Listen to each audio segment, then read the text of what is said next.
Thanks very much, Jitsi. They'll never not be creepy. Anyway, I should have warned folks I was coming up. Anyway, hi to anyone watching this in the hindsight of the future, I guess, because I'm not posting this live stream to anywhere at the moment. Hi, if you're watching this, you're watching a game that was arranged through the Gauntlet, which is a community on the internet that gets together and plays tabletop role-playing games online. You can find them at gauntlet-rpg.com. You'll find all the stuff they do, like blogs, forums. There's like a robust podcast network.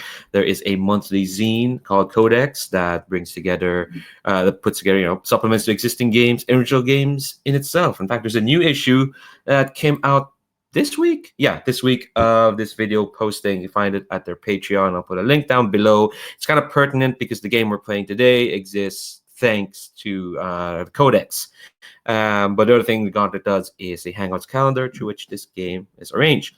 This game is a session of Trophy, a dark storytelling horror game of doomed treasure hunters venturing off into a forest to find riches, to find wealth, to find pride, and usually they find something else. Usually they just find their doom because this is a game of horror and everything that entails. It's a game written by Jesse Ross. In fact, it was made first available in the aforementioned Codex. I'll put a link to the issue where you can find it.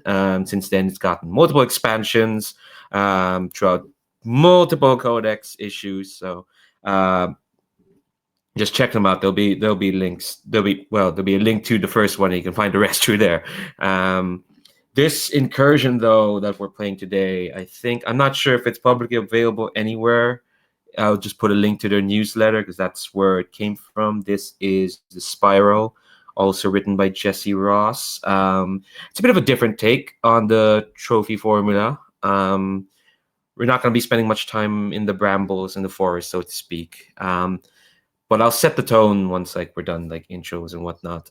First, let's introduce our players here because I think there are some folks I've played with before, there's some folks I've not played with before. So I don't know if that's true for everyone in the table, but let's introduce ourselves to each other. We'll save characters for later. Right now, we'll just introduce ourselves. So hi, I'm Leandro. I use he, him pronouns. I'm running this thing. It'll be fun.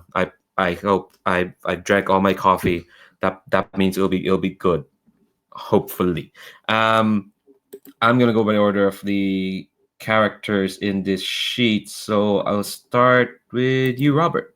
You just yourself pronouns and I don't know, shout out anything you like. If they have nothing to shout out, that's perfectly fine as well. But if you have, that's also fine. Yeah, Robert, he, him pronouns. I have not played Trophy at all before, so I'm really excited to try it finally. And yeah, I don't know, just really looking forward to it. Thanks very much, Robert. I hope today will be fun. It will be. There's no time for hoping. No, there's just time for being. Anyway, up next, Pearl. Would you like to introduce yourself? Hello, I am Pearl. I use she, her pronouns. We're not doing characters, right? Just us? Yeah, just yourselves. Yeah. So, I've never played Trophy before, and I don't usually play horror games, so I'm a little bit nervous, but I know Leandro will take good care of us. And also, I told the players this already, but I had to take Benadryl a while ago, and I'm really loopy, so sorry if I say really weird things. I think that's it. That's perfectly fine. If you do say something loopy, we'll just say, oh, the serpents were saying that. I don't know. There's going to be a lot of snakes apparently today. And last but not the least, Ari, if you'd like to introduce yourself. Sure. I'm Ari. Hello. He, him pronouns. I've been with the Gauntlet since March 2018. And I have played Trophy once. I had the pleasure of playing in the early playtest of that. And I'm really excited to get into gaming with you and Pearl and Robert. I played with Robert before, but I haven't played with either of you before. I'm looking forward to playing with yourself as well. All right. So before we get into the game proper, I do want to talk about safety tools, just to put them up front. So we'll know what we have to make sure we're playing in a comfortable environment, a safe one.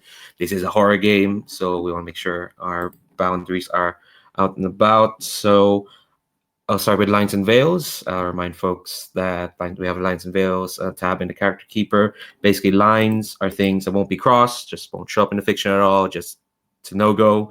Veils are things that can happen in fiction, but we're not going to concentrate on it. We'll fast forward over them, or they can happen off screen. It'll happen, but we're not gonna focus on the camera on it, so to speak. We're also using the X card. Basically, if we do roll into a scene where folks feel uncomfortable for whatever reason, and any reason is particularly fine, they can say they want to X that either on the chat or on the roll for a party or on the video. You can say you want to make the symbol here. I might ask some questions on what's being X carded specifically, but no one gets the question if it's played. If it's played, it happens. Roll back and try something else.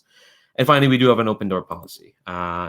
If folks need to step away from the table for whatever reason, could be there's an emergency you need to take care of, or you're more tired than you thought and you need to just lie down or whatever, or you need to really, really go, say if you finish off your entire mug of coffee before we even started playing, you really need to go, we can pause the game at any time. At any time is fine. Even if it's the most tense, crucial moment, I don't know, you're about to betray someone and to steal some gold off them, and you're going to stab them with a crucifix or something like that, something very intense or dramatic. If people really need to go at that moment, we will pause. We will pause and it'll be fine. Not to say that someone will be stabbing someone with a crucifix today. I mean, it's just a possibility. All right. So let me read out the introductory text to this incursion we're playing, because and then we'll introduce characters. And the way I kind of introducing characters to trophies, just move the camera at them when we open up the scene. So, but first, let me just set out exactly what the spiral is going to be about. So, on the doors of the homes in Fort Duhrin, a strange mark has begun appearing. A spiral, roughly carved and splashed with ink, first made its appearance on a blacksmith shop. 4 nights later, the same mark was noticed on the door of a washerwoman. 4 nights after that, the governor's inquisitors started dragging folks from their beds, demanding answers for the mark found on the governor's wardrobe this eve. Expeditions into the forest of Kaldur have been halted by the governor until the perpetrators are apprehended. A sizable reward has been set aside for information that leads to their capture, and with the forest expedition you had planned now stalled, well, that reward may be your best chance to make good on your debts. So as mentioned, player characters are, they usually treasure hunters who off to make these expeditions to, find a trophy or something worth that will help them fulfill their drive. But right now, no expeditions to the forest. You're all stuck in the town of Fort Duhrin until someone figures out where the hell these spiral things are coming from. So let's start somewhere. Let's start somewhere classic. It's dusk, and we're at a tavern. There we go. I've said the cursed word, a tavern. I'm sorry. There we go. Oh, you all thought, we're gonna play trophy. This is gonna be something very not cliche. I'm sorry. We're gonna start at the tavern because it's easy. There's a reason why people start there. But yeah, it's dusk, I'll say. The sky is this dark orange as the sun is setting, and we'll focus on the tavern, which there's probably a name to it, but we'll figure that out later. More importantly, is we're inside this tavern, and it's kind of packed. I'd say it's full of it's full of a lot of characters that usually pass by the fort, pass by the town, but they're kind of stuck here because they're usually governors, inquisitors are keeping things locked up. So I'm gonna go by the order of the character keeper again, and I want to know as the quote unquote camera is kind of zooming around this tavern, when each character kind of comes into focus, and we'll say each character probably are near each other and probably do know each other. But like when we focus, what do we see of them? And then you'll get to introduce your character. So let's start with Robert again. So when the camera like comes onto your character, what do we see? So I think we see my character Hence, definitely drinking, like the cheapest swill possible, or maybe even like bum some money off of somebody else to buy like a decent drink for once. And yeah, I think he's just kind of there, just drinking at the bar, I would say, and probably flirting with the bartenders and that sort of thing. Nice. Yeah. So when we pan the camera from you at the bar to the person next to you, I'd say from Hence. Oh my God, these names. What do we see next? What do we see your character Pearl doing next to Hence? My character somewhat is ranting excitedly to the person on the other side of Hence, I'm assuming, since had said things first and didn't remark upon someone exclaiming wildly at them about a forbidden festival that they want to attend and their various kooky ideas of how they might go about figuring out how to find this secret festival, and maybe also like quietly attempting to do some sort of alchemy on their beverage, but unsuccessfully. They sound really neat. I'm already afraid what's going to happen to them. Oh, do you mind if I ask you to put the character's pronouns in the sheets as well, so we can all see? Just so it's clear to myself and to everyone. And finally, when the camera like pans near at the bar near these two, what do we see of your character, Ari? Yeah, so Vero, it happens to be the source of Hence's wine. Vero has this bottle of swill next to him, and he's scribbling something down in a notebook when somewhat says, oh, Forbidden Festival. Oh, that's good. That's really good. Forbidden Festival. Or maybe it's Festival Forbidden. And then he's composing this poem because his background, he's a grief-stricken poet. So he's trying to come up with these lines using the words of people, just whatever people are saying around him. That's fab. So I'm assuming like the three of you kind of know each other. You're probably off to do this expedition to, I don't know, some mysterious mine or some bread mill or insert trophy incursion here. But this spiral mark is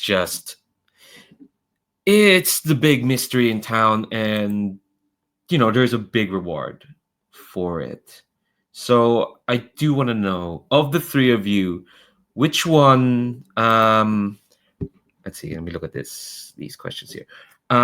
Which one of you three knows someone in the governor's inquisitors who will be kind enough to let you in to investigate? I could see somewhat knowing someone, but it not being so much kindly letting me in to investigate as not wanting to hear one of my rants. Just being like, fine, go in. Don't tell me your theories. Just go. Okay. Does that make sense? If I can see that. They're probably a closer friend to you. Probably realize if they're just gonna let you into this just to shush you. No, I'd be down for that. So you got a moment between the three of you while waiting for this person that somewhat's contact. So while you're here, Vero, you're the You're tending bar. You're a spy. You kind of hear things. What rumors have you heard about the governor of the fort? I've heard that the governor of the fort is a collector of artwork. They have amassed a collection of paintings of Aquino, the debauched painter, who I have sworn to destroy all of his works.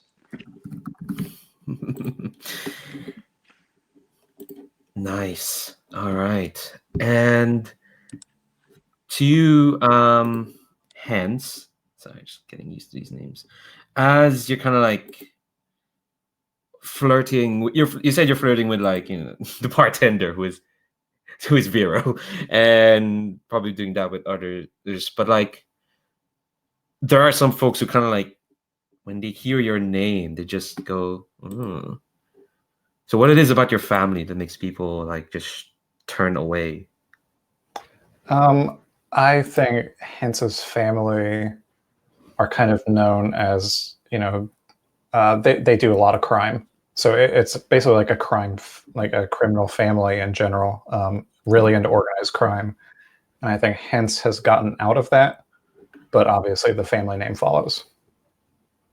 Ooh, all right. So I'll give you a moment if you all want to talk to each other while waiting for someone's contact. I actually have a question for you, for Hence. I see that you have artist as your occupation. Do you have any connection with Aquino, the debauched painter? Were you an understudy? Did you study the work or anything like that? Yeah, I think I was trained in, like, I learned my art style from somebody that he or they trained. So it's kind of like one step removed. So there's a little bit of tension, possibly. Yeah, Not necessarily negative, but it's something there that's in the back of my mind at the very least. yeah. Like I didn't know them personally, but I kind of follow in their lineage. Yeah. As far So as art style goes. so as I look up from my glass of wine, I say, it's obvious. You're not saying it, but we both know that these spirals are clearly the work of Aquino. Look Well, at the line work. The spirals go in a counterclockwise pattern, exactly like the symbols in his paintings. it's entirely possible, but I think he's cleaner than that, and he prefers to work with more natural mediums. He wouldn't be out here carving things. Well, if anyone knows Aquino, it's certainly you, not me. Well, I mean, I wish I knew him. I hear the governor collects his works. Well, I hear the governor collects a lot of things. Well, we'll see. Somewhat. When is this Inquisitor coming? What should we expect? Oh, I imagine he'll be along any moment. He's probably inquisiting someone. Is there money in it for us?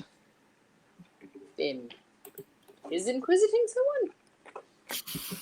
In this bargain, we're meeting him because of the spirals, I'm assuming. Is that right?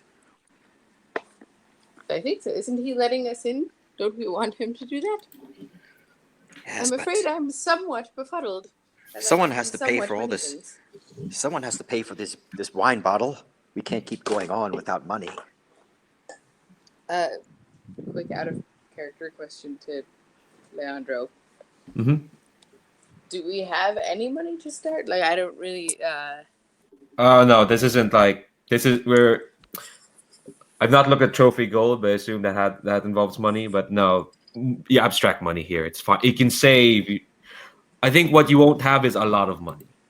You can have Could some I money. offer to pay for the bottle of wine if it is necessary? Like, is that the sort of thing that I could do? Or Yeah. You can just say you can offer that. But like the thing with trophies that you want to get a lot of money, hence why you're doing this treasure hunt. But you have enough to pay Right. for a wine bottle. I just mean in the minute because I have no idea what the Inquisitor's gonna do when he shows up, and I don't want to make a false promise. Is like my first. Oh yeah. No, the Inquisitor is gonna show up when this scene is done, basically, because I'm just letting y'all play for now. Okay, so seems like a nice enough fellow. I don't see why he wouldn't pay for the wine, but if he doesn't, I suppose I could pay for the wine. Oh no, nothing like that. I just mean overall, we can't be living the high life if we don't get another job or go searching for more gold, Oh, indeed. But is there not a reward? I think there was a reward. Was there not a reward? I'm a bit befuddled. I was very concentrated on trying to enchant my wine, and I don't think it's worked. I think this could be the beginnings of a reward, perhaps. The beginnings of a reward. That's good thinking. Indeed. Yes. Reward ahoy. I think at that pronouncement of reward ahoy, you see like someone kind of like rather rudely pushing people around and people kind of getting out of their way because he's wearing an Inquisitor's uniform.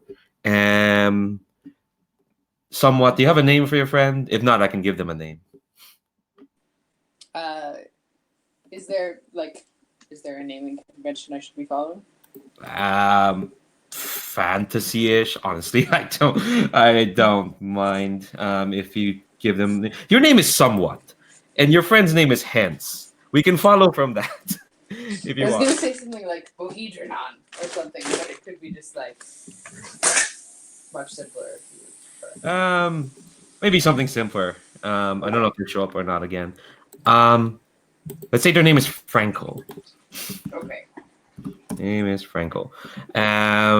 He looks tired and jumpy because the Inquisitors have kind of been run ragged, and he sees like you somewhat, and he sees as like the two next to you, and his eyes are kind of like starting a bit, and says, "Is this your posse?"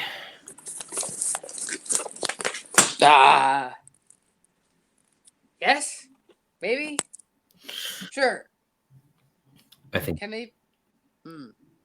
I think he looks. Or do you want them to be my posse? Well, it's up to you somewhat. You solve this mark, you get the reward. It's up to you if you want to bring in experts. Reward. That's the magic word. I say, looking up.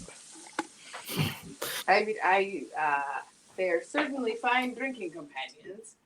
And if you're good at one thing, you might be good at other things. So I think yes. I think Franco looks at the other two and say like, "Are you up to snuff as the sorcerer says you are?" Ooh, up to snuff. That's good. And I seem to be scribbling it down. Of course. I know lots about art, and well, I mean, some would say these spirals are an abomination, but I think they're nice looking. They have a charm to them. We're not looking for charm. We're looking for truth. We want to know who's making these spirals and where they come from. If the three of you think getting up close and personal look at them, the governor's bedroom will help, then I'll help along. Don't need to shut him up. And he nods at somewhat. There's no need to be rude.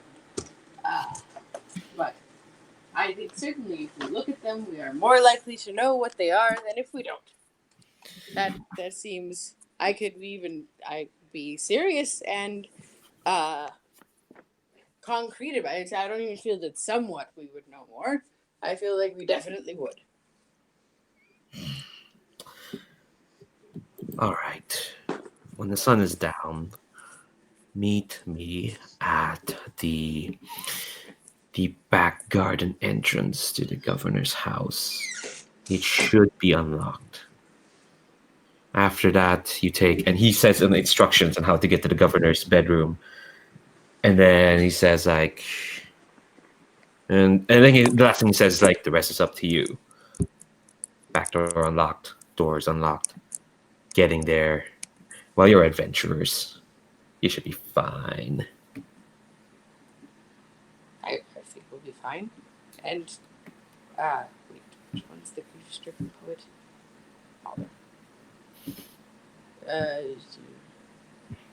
Not hence. Vero.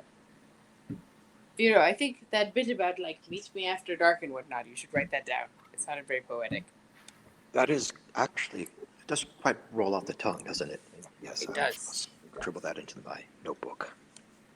Is there anything we need to worry about once we're in the mansion?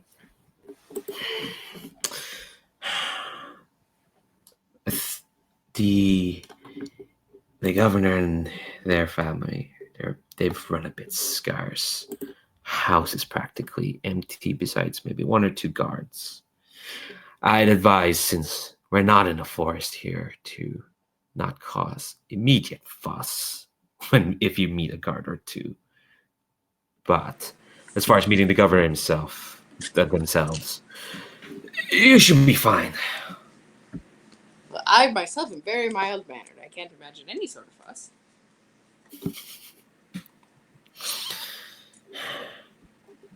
I think he just gives someone a look like, okay, sure, whatever, dude. And yeah, I think that's where he'll leave. And unless there's anything else you can say, we'll probably just cut straight to the garden outside. And I think it's nighttime now, for sure. The moon is out, and because this is a medieval fantasy world, there are stars. I've forgotten what stars look like myself. That's a very random tangent. But yeah, the stars are out, and somewhat. You're skilled in rituals and symbols, as your occupation kind of says. There's a constellation called the Serpent hanging brightly in the sky. What does that usually symbolize to the people? The Serpent's constellation. Well, what I think is interesting about the Serpent's constellation is that what it symbolizes to the average person and what it symbolizes to those of us who are knowledgeable in such things is very different. So if you ask your average citizen, they would say that snakes are all about trickery and all sorts of negative things. But if you ask a sorcerer, which you did, luckily, snakes actually symbolize the quest for knowledge, and they might go about it in means that other people don't quite approve of. But that doesn't mean that they are wrong to do so. So I think it's a good omen for us. Do you say that to the other two as you make your way to the garden? Yes. Enthusiastically. Yeah.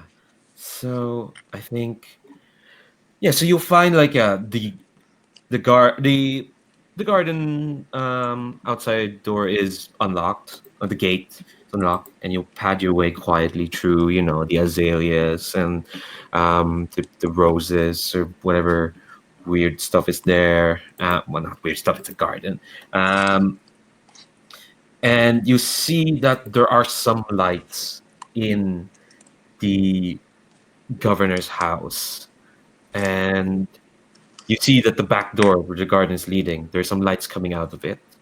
And I think just as one of you kind of moves to open the door, you see suddenly the lights obscured by like a shadow. And you hear like someone walking back and forth in front of the door. And it's quite clearly like a patrol. So I want to know, what do you do? So wait, there's a patrol on the other side of the door. Yeah. You can see them moving about through the window, right? Yes, like yeah, there's like windows, and I think the windows are curtained, but there's light from inside, and you can see the shadow of someone patrolling in front of like the back door leading to the house. Well, it seems like we have company. Probably not the welcoming kind. That's very odd. Franco didn't mention anything about company. No, it didn't. In fact, this entire thing seems very strange to me. Strange in a good way or strange in a bad way? Like, are they perhaps a welcoming patrol? Oh, I don't. I just find it very strange that the Inquisitor seems to know so much about the insides of the governor's residence, but why would he send us? I don't know. I suppose we'll find out soon enough. I mean, he didn't really send us so much as I talked to him for about an hour and a half, and I must have talked him into it. Because he did say yes eventually. You are good with words. Thank you. I appreciate it. I feel like I'm somewhat towards the least.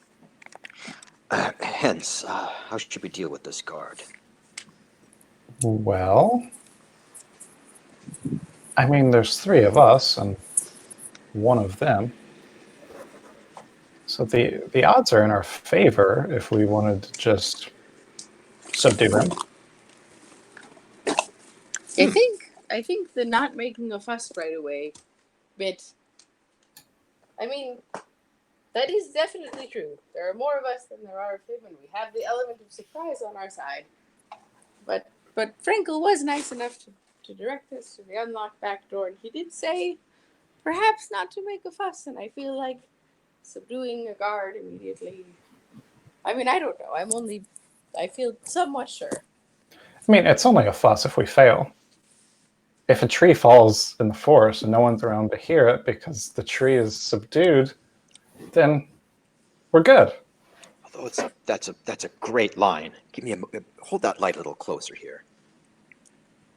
I scribble that down. I love these Agreed. characters. They're gonna die. This could be that could be a title, even of a poem. All right. Well, sounds like we want to use force, or maybe not use force. Since you got us this job, maybe you should decide, Pearl. Oh, sorry, somewhat. Just figure out how to change my name on the thing, but I don't actually know how. On this, is there a way to change our names, Leandro? So that our character names are. You go to settings and you see profile. And hold on, let me change it. Let me see if I can do it. Can you manually change? I'm on the Jitsi app on my iPad, and it's not giving me like. No, the only thing I can do for you is either mute you or kick you out, and I don't want to do that. No, that seems like it would be rude. It would be terrible. Okay, we will. But yeah, so that's all right. Yeah. That's fine. So Vero posed your question. What do you do? I forgot what the question was. What was it? Should we subdue the guard? Mm-hmm. I have an idea. I could try to distract the guard so that we can go in. Oh, I do like distractions. This sounds like an excellent plan. Can I assist in some way? There's no assist mechanic in Trophy. Okay. Oh, we just lost Ari. Give it a sec. No. Okay. Oh no. I gotta say, these characters are adorable, and I'm afraid what's gonna happen to them. No, someone's gonna get killed in like 10 minutes. Oops, I got disconnected there. Can you guys hear me now? Yeah. Yep. Okay, I was gonna suggest maybe I use my impersonation to trick the guard into thinking that I'm another guard or somebody kind of like in a different part of the house. So maybe I go down a bit to another window and I kind of project my voice and try to get him to leave that entrance. All right, that sounds really cool. So let me explain how roles work. There's the I mean, you all have the instructions there on your character sheets, but I'll explain for anyone who's watching.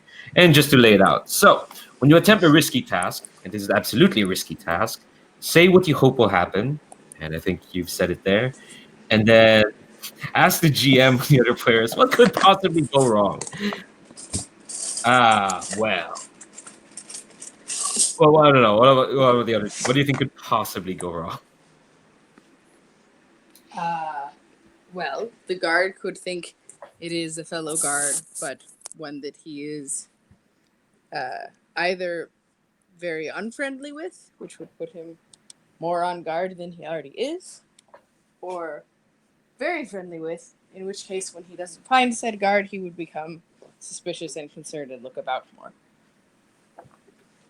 Perhaps. Okay, that could happen. What about There you, could Hens? also be more than, I mean, there could be one guard actively patrolling, but other guards just about that he could alert.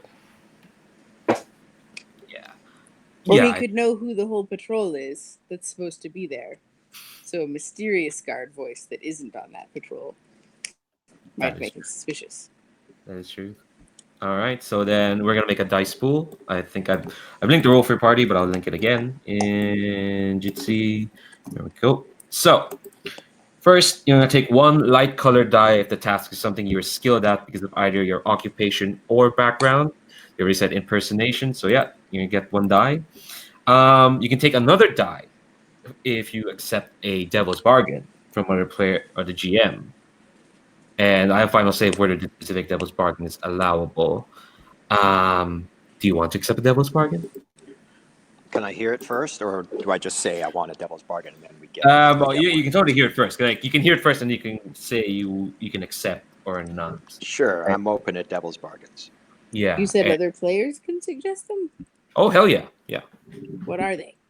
Well, devil's bargain is basically a complication that will happen, but you'll get an extra die because of it. So say, for this one, I think what's gonna happen is the complication is you're gonna try to, like, call the attention of one shadow, but as you do it, you see that there's like another shadow moving towards the direction of the first one you call to. So what's gonna happen is, if this works, there's gonna be a second guard there.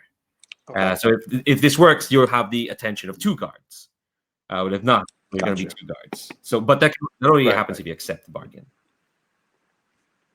Yeah, I'm gonna accept that. So that'll give me two dice. Also, you can add a dark color die if you're willing to risk your mind or body in order to succeed. If you include a dark die, that's going to be a ruin roll, and your ruin is how much the forest, or in this case, the spiral thingy, has dug its claws into you. You'll get a third die, but it'll become a ruin roll. It could up your ruin. Right. I'm going to go for that. I'm going to go for the ruin roll. And I think the way that I can do that is I actually have the ritual, if that makes it more interesting, for illusion. Ooh. So what I can do is create the illusion of movement, perhaps. Nice. So that would fit in with that third die. Nice. All right, so you got 3 dice. Yeah. Good odds. 3 dice. Right, let's see which one of them is going to be dark colored, though, because that is important. Oh, so let me go ahead and roll the dark colored die first, and then I'll roll the other 2. Okay. All right. Let's see about that. White, purple. How do I change the color here? I guess I'll do like a blue die, and then I'll do silver dice for the others. Doesn't have black as a choice here. So I'll do black and white. Okay. Yeah, so I'll do that first. I'll do the black die. Is that coming through? All right. That's my dark color die, and then my other dice. Change that to silver. There we go. Okay. Didn't roll that great. Okay. So no, that's fine. That's fine. Well, no. The thing is, you want the highest, and 4 and 5 is still a success, and your dark die is the highest. Therefore, no, I don't know. Sorry, I don't know what you see on your screen. I see a 2 and a 1 for my silver dice, and a 4. Yeah. Is that right? Yeah, that's right. Okay, I'm saying, like, yeah, you added the dark die, that counts in your roll, and whichever you take the highest, is a 4, and 4 or 5 is still a success, but there's going to be a complication. Right. And so that counts as a ruin roll. So let me double check how ruin rolls work. Does my ruin go up? No. Yes. If your dark die rolled higher than your current ruin, you add 1. So I've got an additional ruin. Yeah. So okay, so you see there's a complication. What does this look like when you pull off your impersonation? I'm muttering something under my breath, and as my breath leaves my mouth, it takes shape, almost like a shadowy form, and that form sort of like moves into the mansion, continuously speaking, but my voice is disembodied from me and speaking through this shadow form, and it's drawing the attention of these two behind the window to leave their position. Nice. So yeah, I think you definitely pulled it off. The two shadows move away from the door. That leaves Hence and somewhat Hence. That's my next album. To be able to get into the governor's house and make their way to the bedroom. But I think these two guards, I'm gonna name them. Let's see. I'm clicking on a name generator right now. Heart and Chip. They look quite haggard, but I think, what do you say to them to draw their attention, Vero? I say, it's time for another game of dice. And I think the heart's kind of like, you mean it's time for me to lose whatever coin I've got left to you? You could earn all of it back. Yeah, and Chip's kind of like, yeah, you could, but you can't. Maybe, it's all about the luck, and for some reason, you always seem to have the luck. What do they call you? Vera. They call you Vera. Vera. And then it's just the sound of like the voice continuously mumbling and like stepping down the hall. I think like, I think Heart's kind of like, that Vera. You know what? I'm tired of this nonsense. And I think they're gonna talk a bit more about what they're gonna do. When you hear this, Vero, who's still kind of like outside, is, I'm gonna assume Hens and someone have gotten in, but the complication here is that one of them is gonna walk off down the hall, chase the voice, and the other one, Heart's kind of like, don't really want to lose any more coin. So what they're gonna do is they're gonna step. You can see this Vero. Their shadow is gonna walk towards the door, gonna step outside into the garden, to where you are. Oh. Yeah, so that's the complication. But let's cut away from you to the other two, to Hens and Somewhat. So you've gotten into the governor's house, and Franco was kind of right on the money. Like, it's emptier. It's emptier than you'd think, but except for like one or two guards. But he's giving you directions to the governor's bedroom, and so you make your way there, and you walk in, and it's a big bedroom. It's palatial. It's almost palatial. It's a nice oblong sort of room, and you come in from one side of the oblong, and you'll see like there's the bed, there's wardrobe and whatnot, but you see, there's like, all right, I'll ask you this. So you've heard the rumors, hence that, the governor collects artwork from the debauched painter and whatnot. Is that true? What bizarre, profane, or strange collection is kind of like piled up into the shrine, and how is it just a bit worse than what you've heard? Yeah, I think it is true, and I think he has probably he's taken some of this artwork and sort of like added to it. Like he's almost like altering the artwork and making it even more profane. Maybe even maybe changing, or like he's painting on top of it in like blood. Like there's blood streaks on it, but it's not like blood splattering on it. But like he has used that as a medium to change this artwork. Okay, I think you as an artist, I don't know if somewhat could notice like the detail of that, but I think This is kind of like affect you specifically, hence, because you can notice it in the background, and it's debauch painter whatnot. So this is going to be just a straight up ruin roll for you. So this is something when you witness undergo something disturbing. So you're going to roll that one dark die. If your dark die rolls higher than your current ruin, you're going to add 1. So roll that blue die. Yep. So I rolled a 3. So I add 1 ruin. Ooh, so how does seeing it like? Here's what happened. I forgot to do this to Vero, but I'm gonna do this to you, to your character, not to you, as like a demonstration. So when this happens, you kind of feel the forest kind of like digging into your brain a bit, and hold on, I need to roll 2 dice for this. This isn't really part of trophy. I just like to do this because there's a list here. So how is like the forest warping, like or this sight kind of like digging into Hence's mind? Like, how are you feeling? I think just like unnerved, like I knew the artwork from the debauched painter was kind of just unsettling, but then the way that it's changed is unnatural in a way that I think Hence is just kind of not necessarily scared, but just like appalled. Yeah, and I think it feels a bit warmer in that room, and I don't know. It's a warm, sort of balmy night, and you feel yourself just get a bit itchy.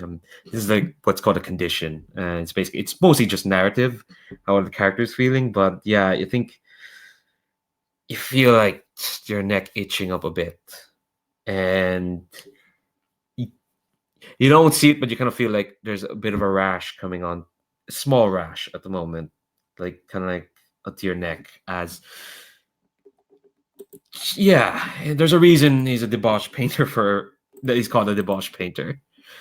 But I think somewhat that does for you. You don't feel that effect because what's drawn your attention is the spiral mark on the wardrobe. So could you like better describe for everyone like what does it look like and what do you think it is? Sure. It's been painted over in blood. Is that what was established? Yes. It's like the impression of a spiral like splashed with black ink. It's not blood. It kind of looks like blood, but it's mostly black ink. Oh, I think I misunderstood. Hence, then. For some reason, Oh I no, thought he no. said it Hence was- is looking at something else. He's looking at a shrine that Oh, of that's what I missed. Okay, sorry. Yeah. Right. Yeah. I was somewhat paying attention apparently. So with the spiral, what I notice is that whoever has carved this thing must have a very excellent set of equipment or very fine way with the carvings, because the center of the spiral becomes like it looks like it would be like infinite almost, right? Like it's not a spiral that just stops in the middle, it just gets smaller and smaller and smaller. And I'm like squinting at it and trying to see like where the end of the carving is, and I can't quite make it out. Does that make sense? Yeah, no, that makes perfect sense. I think even as the longer you look into it, the more you kind of like remember through like your studies and whatnot that this spiral, there's the way it's etched, it's symboling it. It's actually a bit familiar. If you can like concentrate and like think through like what you know, you might be able to figure out what it actually means. Oh. I'm asking for a roll for this. That's Okay. because What? Just tell me what I do. okay, cool. So we've got a roll for a party. Yes. So this is like a risk roll. I think I thought I did. the risk here is that you're in the governor's bedroom, but you can't figure out what maybe the symbol is about. Okay. So this is It's a risk roll. So we're gonna build the dice pool. Yes. So you're gonna take one die. If you're skilled at this, you are skilled in symbols. Yes. So you're gonna take one. You can take another if you take a devil's bargain. Do you want to do that? Or I guess you can hear the bargain first. Yes. Okay, so I think the bargain is you're gonna hear muffled voices outside the governor's bedroom. That's a combination will happen. If you take the bargain, that's gonna happen, but you're gonna take another die. If you don't, then it doesn't happen, but you won't get the die. Okay. And then the other one I can take if I'm willing to risk some sort of Yeah, if you want harm. to risk, yeah, if you want to risk mind or body in puzzling out this spiral. I mean, it seems pretty important, right, fellows? Chums? Figuring out the spiral?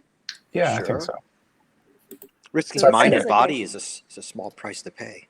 That's kind of what I was thinking.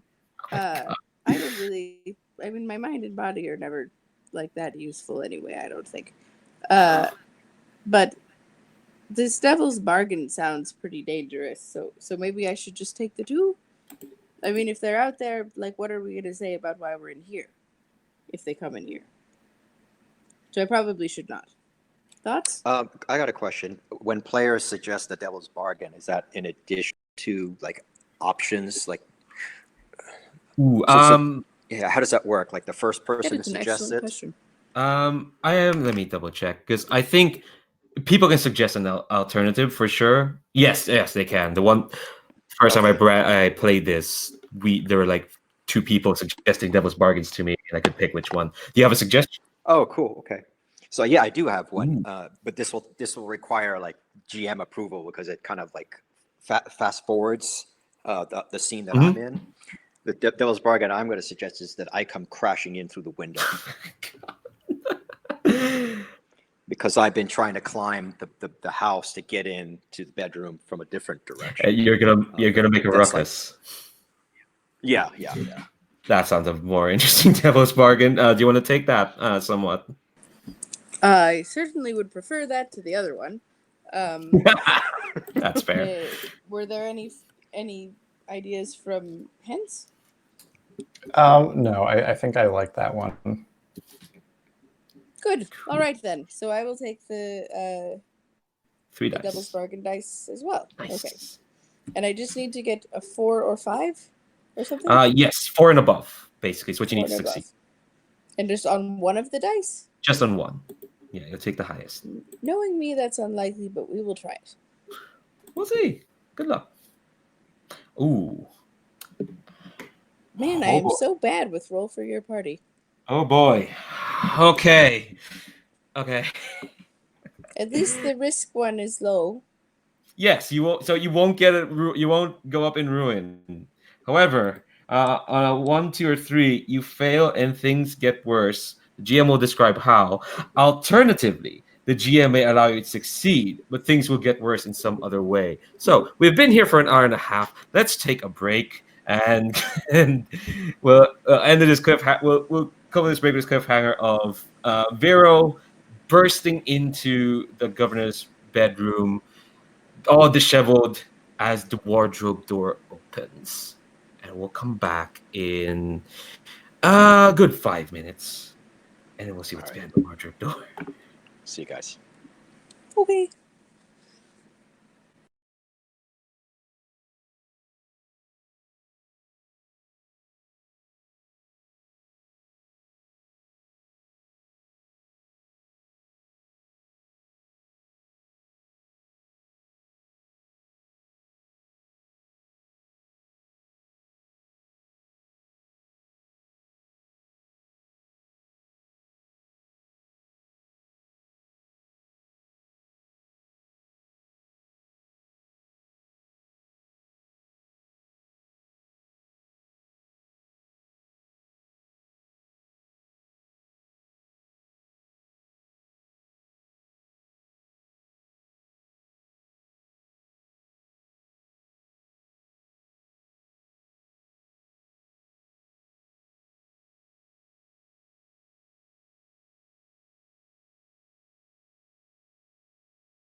mirror right in front of me is where I find an empty glass, reflecting that's a truth. It's telling what's not to be told. I need that mask. I'm a sharpshooter at this masquerade, heart in both face and mind, all free for you to draw. I'm a sharpshooter, chained down to my core. Please don't take off my mask, my place to hide.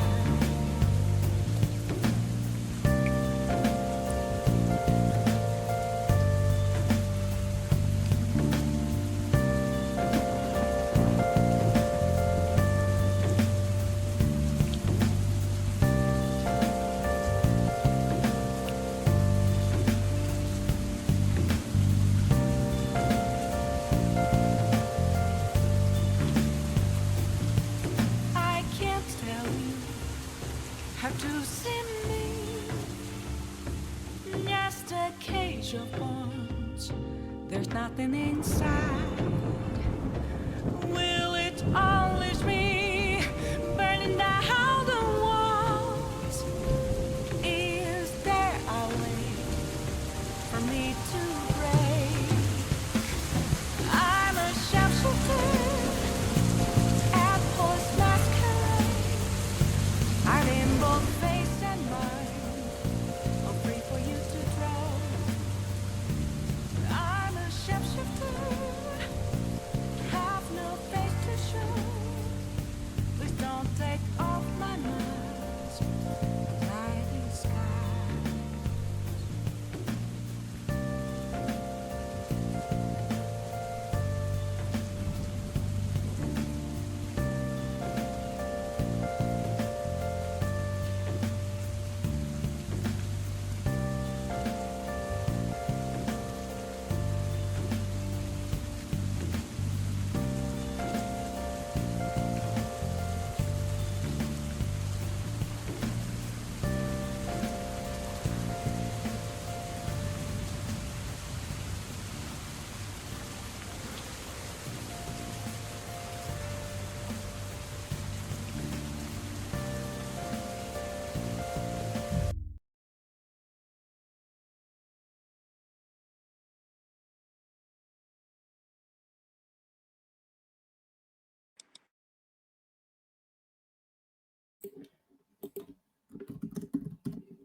Yeah, if you think you need to jump out of the room and back in to see if the avatars or things are showing up, Pearl.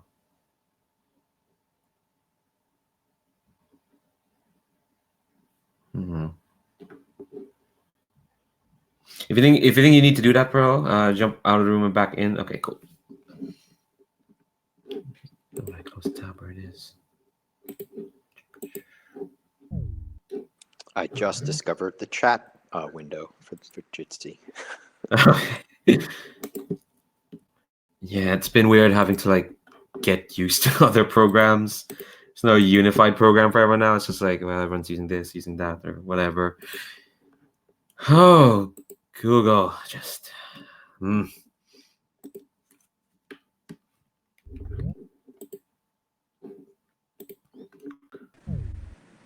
Oh, lost Ari again. Hey, Pearl, can you see Hello. us? I see. Wait, hold on. Let me toggle viewing things. Tile view. I see two people. Cool. Yeah, Ari dropped off. Probably again, another disconnection happened, but yeah, we'll wait for him to get back. Good, because I forgot to put on my sorcerer hat. One moment. Oh no.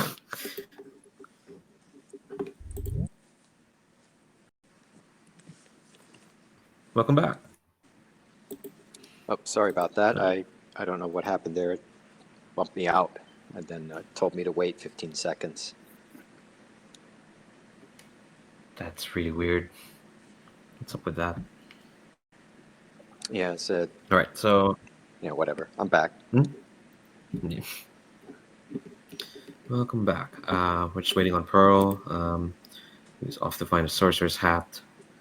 All right, let me just look through where we are in terms of rings. Okay, we're making time. We're making time.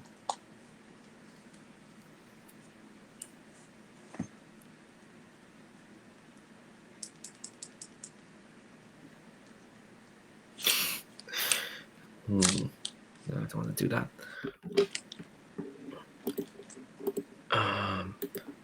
Or we're waiting, like, do you want to do like hourly sort of check-in? How are folks doing so far? I'm doing Cool. great. Enjoying Cool. it. Yeah. That's very good to know. All right. Let's see. How much time do we have? We got time. We got time.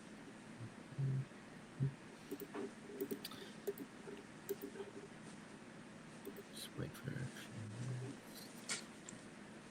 Yeah. You back, Pearl?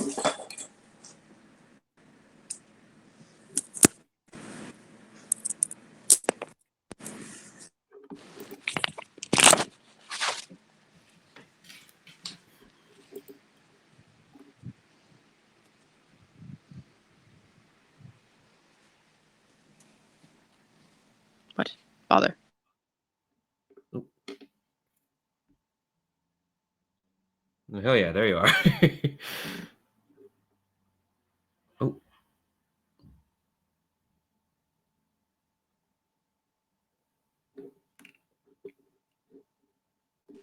Can you hear me? Yep. Totally hear you. Oh, thank heaven. Sorry. I was pressing buttons and all kinds of things were happening and it was very confusing. So I'm sorry I Yeah, look there. a bit haggard. I haven't been feeling so well. You're But actually coming through more clearly now than before. I have changed headsets because the other one seemed to be susceptible to fan noise to a degree that was unpleasant. Well, But my not being with the fan on me was also unpleasant. So hopefully this works better. And now Fortunately- we have a source of light. My sorcerer hat. So Nice. all for the best. Well, good luck with the. Well, we'll see where we are. All right. So a lot of things happen simultaneously. Vero bursts into the bedroom with the grace of I don't know, Vero. With the grace of what do you burst into the room?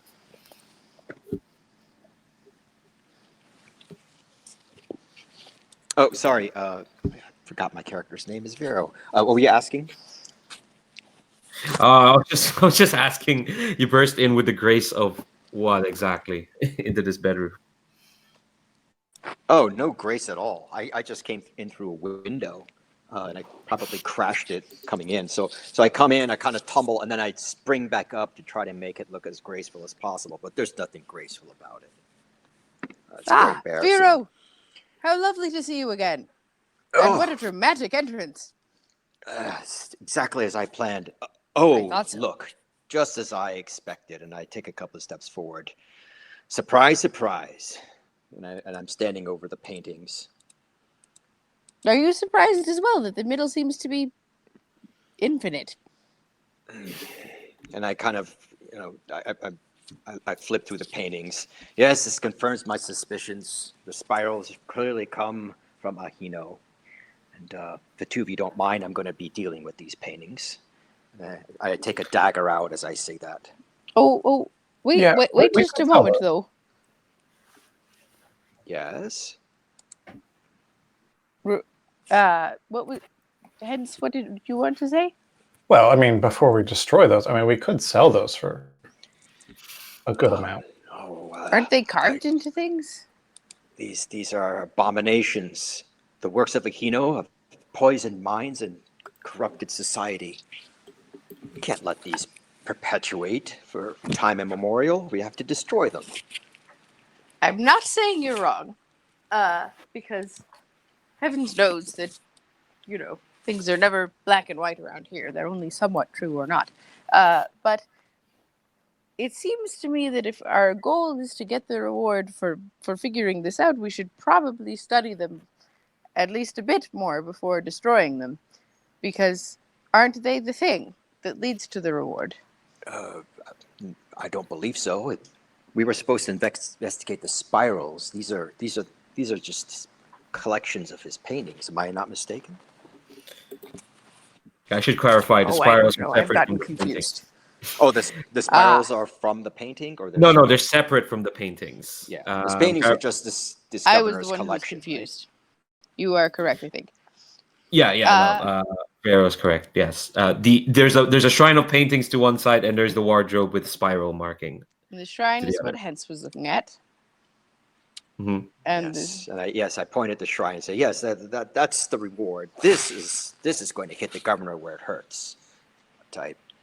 do you dislike the governor? It's for, I thought you just disliked Hino. yes, but the governor is an avid collector of a Hino, so clearly his mind is addled. Again. So a couple Oh, sorry, things. go ahead. No, go ahead. Probably not wrong. I would not argue, but I do think we probably want to make it out of the mansion without attracting any undue attention, because I do think Frankel, and he is a lovely fellow, but would not necessarily come to our aid were someone to capture us for being here. I don't think he would want us to say that he had sent us. And I think even if we did say that, then they would just capture him too. So do you have a way of destroying the paintings that's very subtle? So when you say, sorry, I don't want to introduce, because there's another complication because somewhat failed that role. As you kind of say, like, we need to go, two things happen. You hear voices outside the window from where Vero had crashed through, and you hear like the clattering of guards and whatnot. That's the first thing. Second thing, the wardrobe door opens. The one with the wardrobe door. Ooh, hell yeah. That's not supposed to open. Yeah, it just opens. And inside, you'll see a hallway and a short staircase through the wardrobe, leading to a door that's kind of ajar. No, the weird thing is the room, the wall where it is, it's going to the outside. The wardrobe, as in the back of the wardrobe, is leaning against a wall that's leading to the outside. But the door is open, and there's a hallway, and there's a door on the other side, and there are guards outside the window. Guards lingering down like on the ground level, looking up at the window. Yeah, they're kind of sounding like, there's been an intruder, and one guard says, "Huh, I guess they went in through the window, huh?" And you hear groaning and someone slapping someone in the head for being a jokester. But then you hear movement, and you can tell they're probably heading towards the governor's bedroom now. Well, why don't the two of you head down through that wardrobe, that very inviting wardrobe, and I'll be right behind you. Should we split up? I mean, I do like magic. I am a sorcerer, but generally, wardrobes that open all by themselves, it's not usually like portending a good thing. Yeah, but we have those guards coming. That's true. And they won't think to look for us in there. I am worried that we won't think to look for us in there. Because it seems to be a magic wardrobe. And did you ever read the series of children? It was like the Chronicles of Namnior, I think it was. And there was an enchanted wardrobe in that, and they went through it, and then they were royalty in some sort of foreign land. Namnior? Normniar? You hear the clatter. The clatter of guards is filling the house, as in the noise of it. I mean, if you really want to go, we could go. I'm just saying, enchanted wardrobes, in my mind, they lead to places that aren't here. Well, if we stay here for too long, I think the guards will outnumber us, and then there's no subduing. And if we're not subduing them... Can you delay them? Oh, I certainly can. And as I say that, I'm taking this big flask of oil out, and I'm dousing the paintings with it. Awesome. Because wait, so but you're not the Okay. one who has the delay ritual, right? No, I have the delay ritual. And I Go have ahead. a warding ritual. And Vero has a barrage ritual. Between the three of us, we could maybe delay the guards long enough to like poke our heads in the wardrobe without going fully in. Is that a bad plan? No, not at all. I just thought we might try. Not a bad plan. I think we only really need to pick one of us to do it. If you want to do it, go for it. Yeah, Well, the ward I'll will just protect peek my us, head. but they'll still see us. I'm gonna peek my head in the wardrobe. Okay. Okay. So you peek you poke your head through, and you see like it's a nice wood paneled sort of hallway.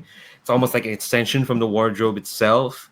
And the weird thing is it's wood. The hallway's made of wood, so wood shouldn't ripple like that. It shouldn't like shake. Like wood doesn't shake, and there's a moment where you just smell like bile coming from the hallway, like just the stench of it, and then it just goes away, kind of like it just stings you for the moment. But you can see, yeah, there's a staircase at the end of the hallway, and there's a door just ajar. Yeah, so I'll peek back in. Yeah, I mean, it looks fine in there. I mean, it kind of smells. I don't think it's been opened very often. I think it looks safe. It's about to be safer Well- than this room. Now, I'm going to ask you as players if you're cool with this. My character would like to take the paintings that are doused in oil, light them, and toss them out the window. I think that's a great idea. Distract any guards who were out there, probably if they got hit with flaming paintings. I'm good with it. Okay, I would like to do that. Okay, all right. Sounds like a risk. You're trying to. It sounds like a risky task. So, what do you hope will happen, Vero? I want to destroy the paintings, obviously, because that's sort of my MO, destroying the works of Aquino. Makes sense. So, other players, what could possibly go wrong? The curtains could catch on fire. Yeah, I was going to say there's kind of a lot of things that could catch on fire. That is true. That is entirely true. All right. Not so, my hat, though. It's already sort of on fire. So if we're lucky. Any devil's bargains? This seems like it's ripe for devil's bargains.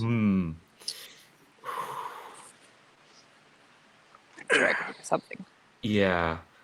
Because the thing is, I'm not good with coming up with devil's bargains. You can probably tell. Give me a second. So it's we come up with a complication that definitely will happen. That's the devil's bargain thing. Yes. Even if one of the other dice is higher, it happens no matter what. Yes, it happens no matter what. Okay. That's the price for getting an extra die. I think let's make my suggestion for the devil's bargain. That one of the paintings won't catch fire, no matter what you do to it. And then, like, you're holding like an oil doused painting and have to decide what to do because it's not catching on fire to be destroyed by the rest of them.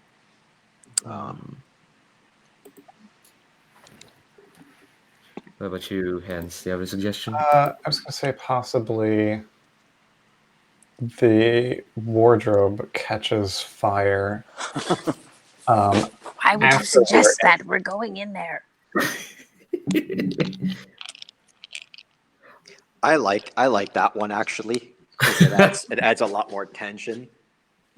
Ooh, I like this. Yeah, I can work with that. If that's bad things could happen. Well, will happen as a wardrobe. Yeah, so catches it's on fire. not just the curtains. The whole, it's spreading around the room, and Burning up the wardrobe. Nice. Okay. All right. So, well, do you have anything in your background occupation that could help with this? I don't really. No. So you'd want that bargain because then you have one die. Yeah, I need that die. Do you want to add a dark color die? Or risking quite a bit. Yeah, I'm going to go ahead and do it with the dark color die. Cool. So I'm going to remove, I don't know if you can see the dice roller, moving that one over to the side, and I'm rolling these two here. Mhm. And I got a 6 and a 4. Cool. So we're going to take that 6. So that means you succeed. You succeed, just succeed, as in describe how, but that is higher than your ruin. Yes, so first, my ruin tell. it's gone up to a 4. Yeah. So, but yeah, you succeed. So tell me what this looks like as you destroy the paintings. Yeah, so I'm get out like a flint and steel or something, and I'm trying to catch the paintings, and they do start to burn, and I toss them all out, but that last one I keep trying to douse it, and it can't, and I'm frustrated and flailing around, and then as I do, the oil that has gotten onto the curtains suddenly bursts into flame at my last attempt to light this painting, and it's whips through the room very quickly along the walls, and then the wardrobe just erupts in a wall of fire. And I'm screaming, and now we've got to jump through the wardrobe. God. Yeah. Well, so But I have destroyed a number of Ahino's works, and I'm very pleased about that in the back of my okay. mind. So let's I deal will with this say- ruin first. Oh, go ahead. No, go ahead, somewhat. What are you gonna say? I'm somewhat more concerned about the wardrobe than I was already, but it seems like perhaps we have no choice at this point. Everything's on fire and there are guards everywhere. So, shall we? Well, there's no fire in there, just fire out here. Well, there's fire on there, so we have to jump through the fire to get into it. Does my warding skill out of character, like if I put it around us, does it go with us, or like it stays on the area and then like? Ooh, let me check what this ward say again. I put it in my notes here. You're gonna stay constant. You have to concentrate to protect a small area. So I could conceivably say that maybe you ward the mouth of the wardrobe, so that there's no fire, so people can come in. You just have to concentrate. Okay, I'm not sure how like is it on fire, but we're not gonna get burned, or it's like a wall of flames that is gonna burn us if we walk through it. Yeah, I imagine it's like a ring of fire on the shape of the wardrobe, but the floor Is it that burn, includes burn, burning? The ring of fire? yes, it is. Oh, Ring of fire. I invited myself for that. Yes, it absolutely what you just said. So before you get into it, though, I need to deal with Vero's ruin because they're marked up. So let me see. I think. How do you feel having destroyed some of Ahino's paintings, Vero? that last painting really got to me. The one that I couldn't burn. Whatever image was painted on it is struck into my mind now and is beginning to work its way into me. Yeah. So I think when you look around, you see that your vision is kind of like, it's not faded a bit. It's more like getting a bit warmer. And you can see like wherever you can see fire, it's just this, it's turning into this like fuzzy sort of, but very noticeable sort of warm colors. And when you look at Hence or Somewhat, you can see the warmth in them as well. It's like your vision is slowly like turning thermal, so to speak. Interesting. Almost like synesthesia. Yeah, but like for temperature, whatnot. Okay. So I see temperature with my eyes. Yeah, How very reptilian. I know. Yeah, oh, very reptilian. So I think you see that and you just feel like, you feel that kind of like just hatred of that painting, kind of like almost like represented through your eyes. So as we're doing whatever we do next, I say, "Oh, how warm the two of you are! So very warm."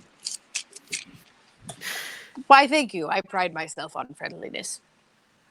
And I mean, really, this room is actually very warm because there's a fire. There is a lot of fire. So that might be part of the reason why we're so warm. Yes. So what are we going to do about that? And I'm kind of like pointing at the wardrobe. Shall we? Yes, I think the time has come, my friends. All right. So To tell me. Nornia. So tell me somewhat. Are you're gonna do the ward thing to get rid of Yeah, the I fire? think it's a good idea. Hell I yeah. don't think we should all be on fire. What does that look like when you use your ward's ritual? Well, it wouldn't look like much because it's a pretty simple ritual, but I, of course, have made it much more complicated. So there's a lot of flailing and a bit of hopping up and down on one foot. And a needlessly complicated incantation that changes every time I do it. And then I snap and concentrate. All right, so let's see that roll. Because it's a ritual, you'll always take a dark die with you. You are skilled in rituals, actually. So you're going to take one light-colored die. Do you want a devil's bargain for this? Wait, I take one die plus one other light colored die because I have the skill, or no? Yes. Yes. You'll take one dark colored die because you're performing a ritual, so you always have to include a dark colored die. Okay. You're gonna take one light colored because you're skilled in rituals as a sorcerer. Okay. And then does anyone have a devil's bargain for this?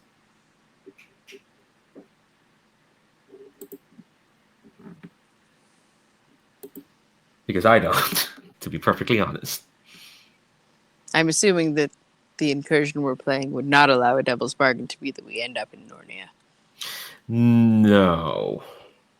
They're That would be hilarious. It will be hilarious. But, well, you can end up in a sort of Nornia. I mean, Nornia isn't a real thing. Yeah, so it's not.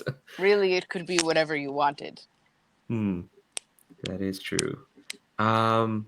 Yeah, so if no one has a devil's bargain, that's perfectly fine. So you still have 2 dice. All right. Well, we've seen my effective dice rolling from the last one, so I'm sure this is going to go perfectly. Oops. I did the wrong thing. Reroll.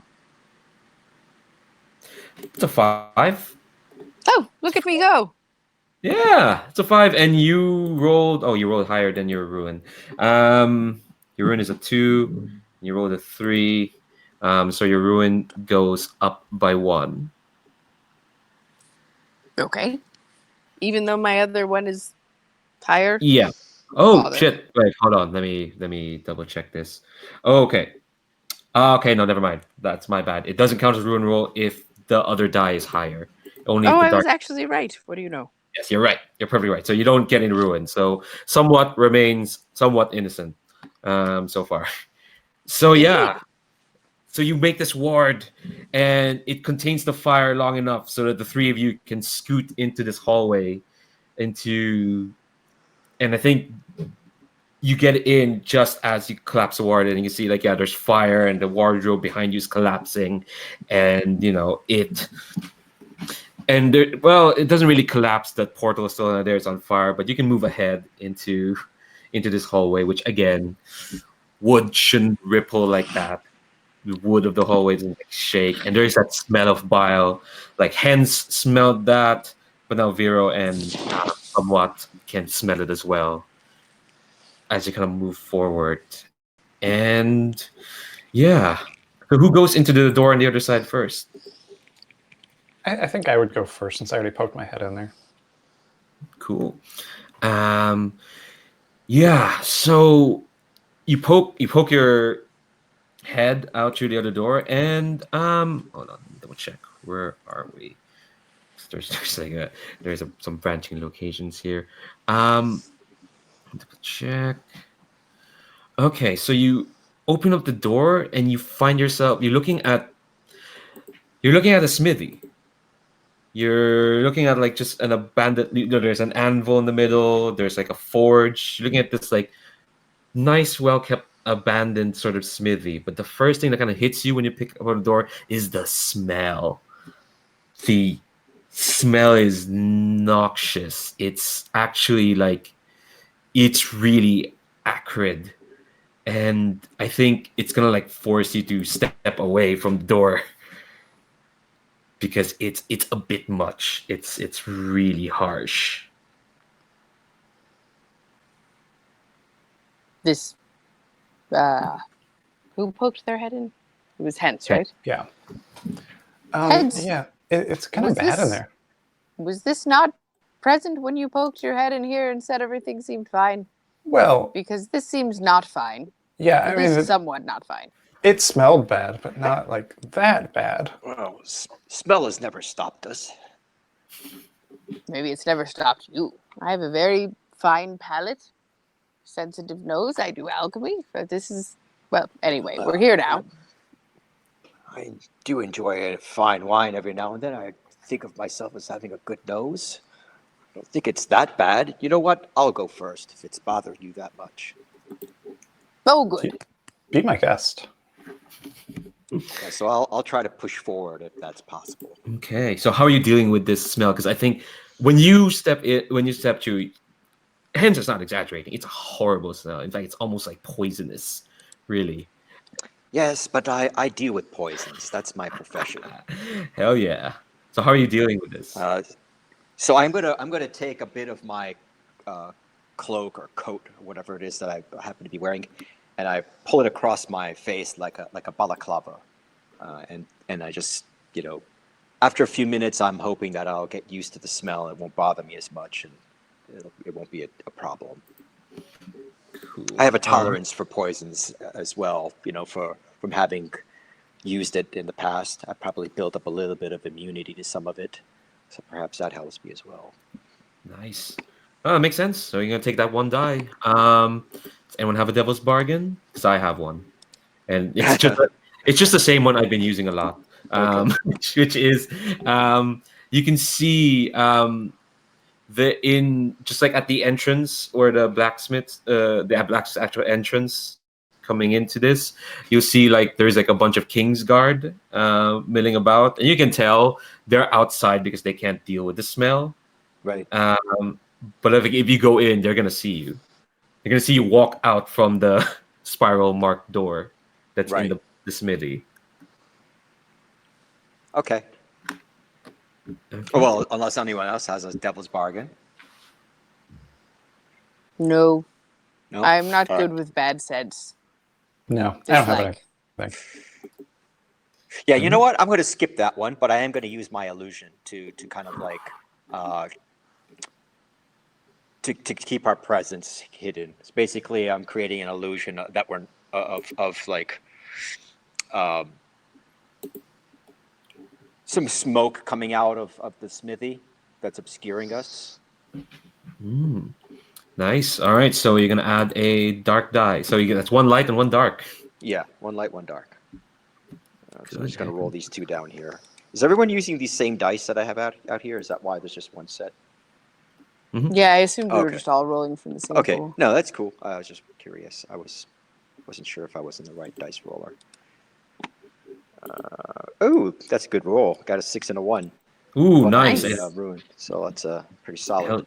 Hell yeah. So yeah, I think. Oh yeah. So I think. Tell me how you succeed in a way that you can get the other two through this smell. Because I think when you succeed, you'll notice that the smell is just coming from the doorway. Mm-hmm. Like Yeah, I kind of want to go through. I've got the cloak kind of around my face. I turn so they can see me, and I point to myself, showing them how I did it. And I take it off once I'm through because it's just only at the doorway. And I say it's only at the doorway. Just cover your faces when you go through. And I think Vero's success means that the two of you don't have to roll to get through the smell.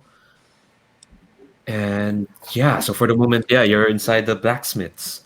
And yeah, you'll notice there are guards outside the smithy, like just not wanting to go in because there's a hideous smell, and you see like it looks like there's nobody in the blacksmiths, but you see like there's piles of like weird, strange objects around here actually, and I think what's gonna happen is. Oh, okay. Actually, hold on. Let me double check something. Yes. There are like piles of just weird objects you wouldn't notice. It shouldn't be in a blacksmith's. Um, I want to know from somewhat what sort of accoutrements, what sort of like knickknacks or artifacts from Shima's Forbidden Festival is somehow in this smithy. Maybe the elaborate torch holders for the famed, like, multi-flame torches that light the festival have been forged here, and there are some of the like the casts or molds for them, or maybe even a spare one laying around. Yeah, and ooh, um, what other like for hands? What sort of like objects or knickknacks you find here that are kind of like you can tell you made? Things that I made. There are, I think, small wooden chests, and I they look relatively normal, but I'm kind of just looking around, and they look familiar enough. And the chests that I make have a small like trap door on the bottom for like hiding. You put things in a chest not to hide them, but just to hold them. But then there's a small hidden compartment on the bottom, and all of these seem to have that small hidden compartment that I always put in my wooden chests that I make. And Vero, unfortunately, more of Ahino's work is in this random smithy. Like, what sort of works is still here? Is it more paintings or is it something else? Oh, could it be all sorts of painting implements like an easel, a palette, a bunch of brushes, collection of paints? Perhaps the governor was planning to make copies of these paintings. This really deeply offends me. So yeah, you're standing in kind of this smithy with all these like objects that shouldn't be here, except for the festival stuff. And you've gotten through like the smell, and what do you do? I have no idea. Just none. I think if no one else does anything, I know what happens next. I mean, like, I say- can start poking around in curiosity, but like Yeah, that doesn't seem very. I tell someone, I say, someone, you see, the governor is corrupted by those paintings. It's not just the paintings, but the collectors, the admirers, and then I also turn to Hens and the students of the craft who become afflicted. Oh, now, let's not get all whatever you're getting. I don't see any reason to believe that the paintings would have caused an enchanted wardrobe to show up. I mean, And why are you so purple? You're both so purple and orange. are you feeling well? I put my hands up and kind of like touch the aura that's coming off the two of them. Well, I mean, it is a smithy. It is a little bit warm in here. Maybe you've seen too much fire. Perhaps I inhaled a bit of whatever it was at that doorway. But the doorway's closed now at this point, so the smell has kind of abated. Well, that's good. It's very unpleasant. I just continue mumbling to myself at that point. I think the smell having abated, actually, it draws an attention from someone outside, one of the king's guard, and I think they'll make their way inside. They see the three of you, unless there's something you want to do to avoid attention, but I don't think so. They see the three of you, and I think this is a woman, and she kind of raises an eyebrow, and then she says, like, "Come through there." Points at the spiral marked door. Are you asking if we came through there, madame? Well, I guess there's no point of asking since the three of you are here. Is there another way in, and therefore another way out? And I think she's kind of like, well, seeing as there's three strangers standing in the middle of a smithy, where we've been guarding the front door this whole day, I have to assume you came from there, correct? Well, it's a bit of a lot. I mean, yes, but we didn't necessarily want to, if that helps. It just We mistakes just were ended up made. here. Yes. This is just where we happen to be now. Yes, and we may happen to be somewhere else later on. Who knows? It's true. Guys, do you think this is Narnia?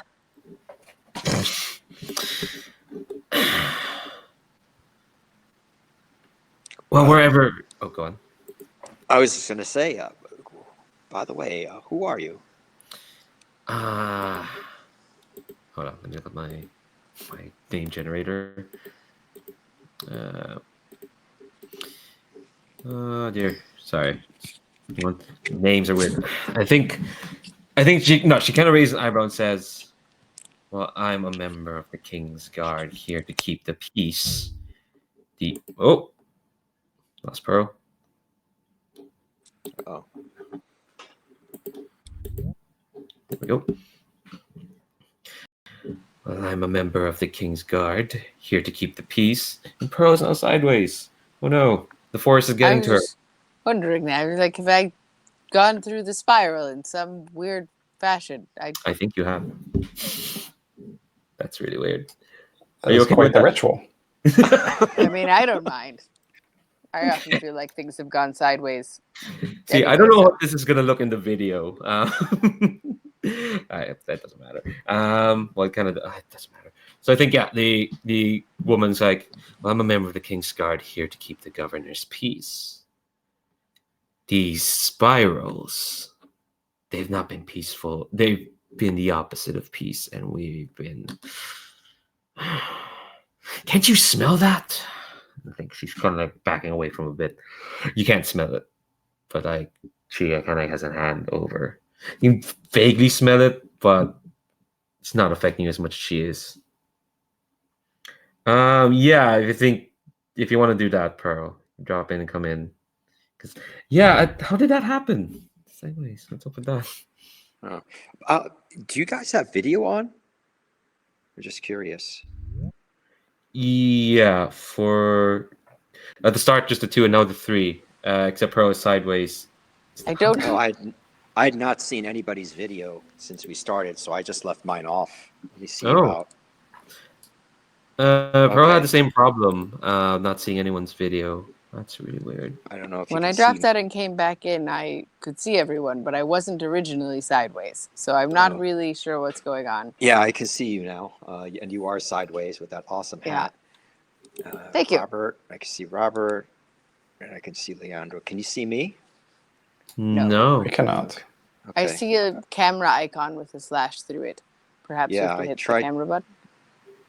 Yeah, no, it's not working. It's when I hit it, it allowed me to see your videos, but mine is still. If you go to settings, you can see the devices there. Does that help? No, that doesn't help. Yeah, I don't want to hold us up. I'll try to solve it. Okay. I'm going to drop out and come in one more time because this is ridiculous. And I like It- ridiculous things, but I feel like it might be distracting for other people. So, if it doesn't work this time, I'm just going to be somewhat sideways. Okay. Yeah. I see what you were talking about. It says permission I not have no granted idea. for camera. It says permission not granted, and it's not letting me select it.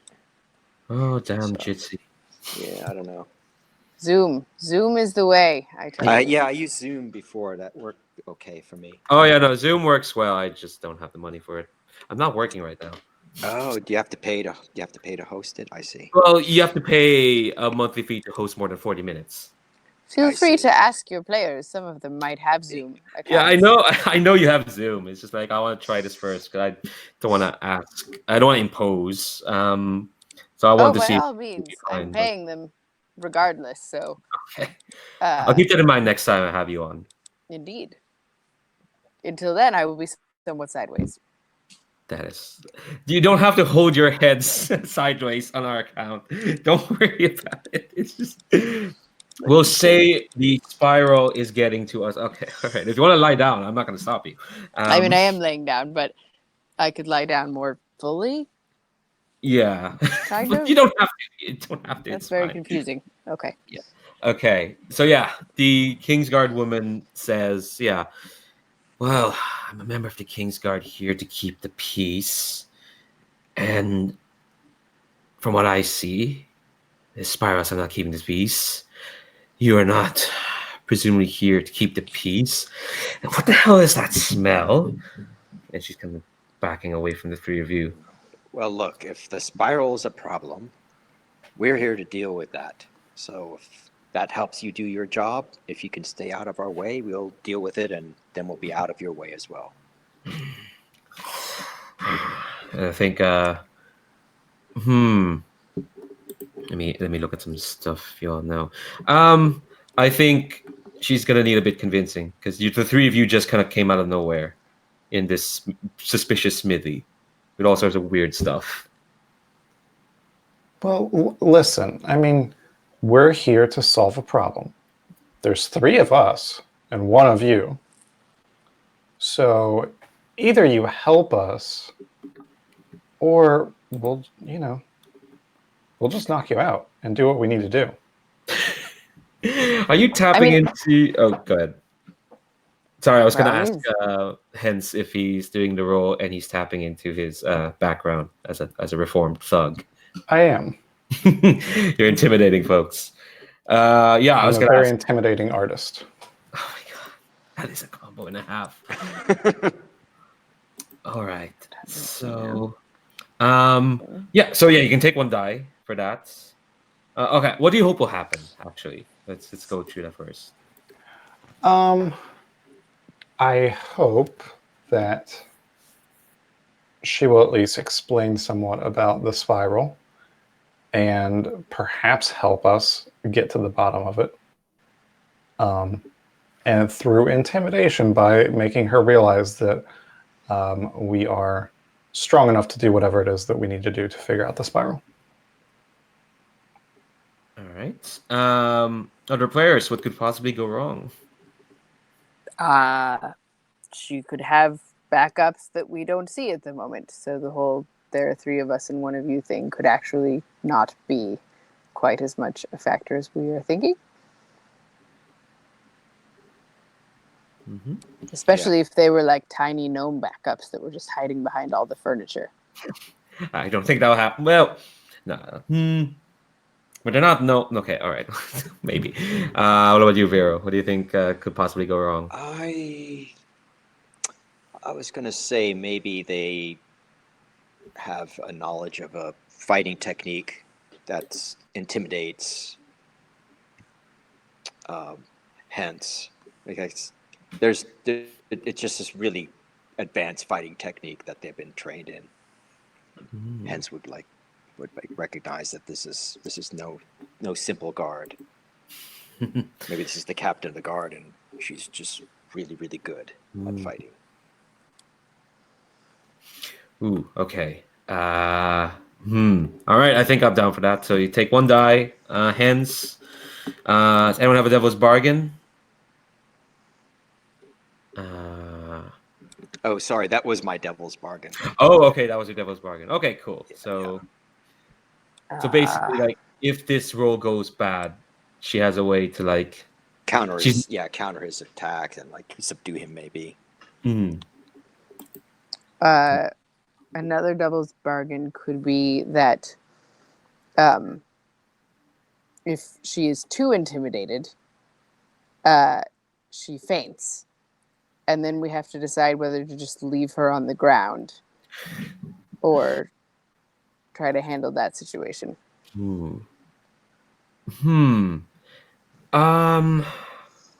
What's up to you, Hens? Are you gonna take a bargain? No, but I think I am willing to risk mind and or body.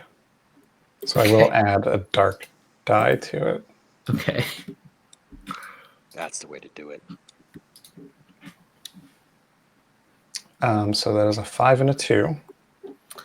And the highest is a dark die. So you're gonna Yes. up your ruin. It makes sense that our somewhat remains innocent. Ruin wise. So okay, so 5. Oh, What's your rune at, Robert? It is now at a 4. Oh, we're tied up. we're not in a race to see who's the most corrupted. Or kind of are, I guess. Kind of are. So, all right, remind me what you wanted to. What was it exactly you wanted from this? I really just wanted information. Some sort of pointing us in the right direction and or helping us figure out what the deal is with the spirals. Okay, so I think you when you lean and say we're just gonna knock you out. I think here's the complication. I'm gonna fold in the complication and the condition that you get. Hence, and I think the other two see it as well when you lean in, and your voice is kind of like silky, silky smooth. It's fine. It seems reasonable, doesn't it? It seems fine, but I think the King's Guard and somewhat and Vero, they see they see that in amidst Hens talking, you see their pupils have turned to slits. And I think the guard sees the process as their pupils have turned to slits. And their eyes kind of widen.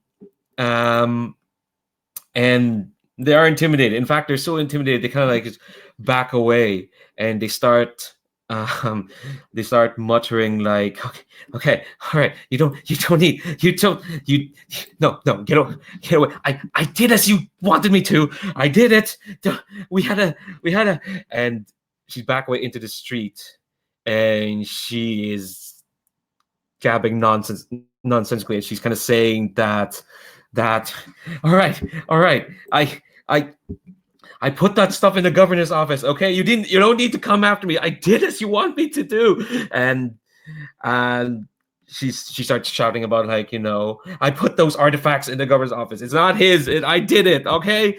And the crowd there's a crowd forming out in the street as like, and the three of you can walk out of the smithy to see that she's shouting about how she did it. She's complicit, is what she's saying. She's saying, I let people into the governor's keep.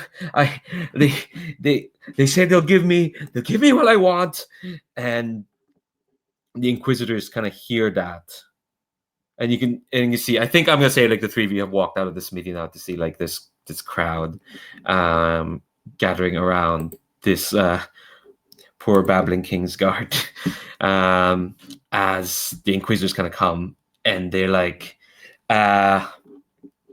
They kind of like very stoically do about their business as they bind her up and march her towards the town square.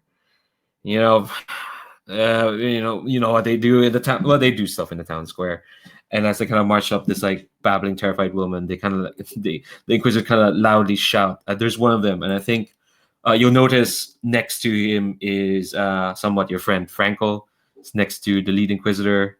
Another tall lady with a big helmet, and she kind of shouts that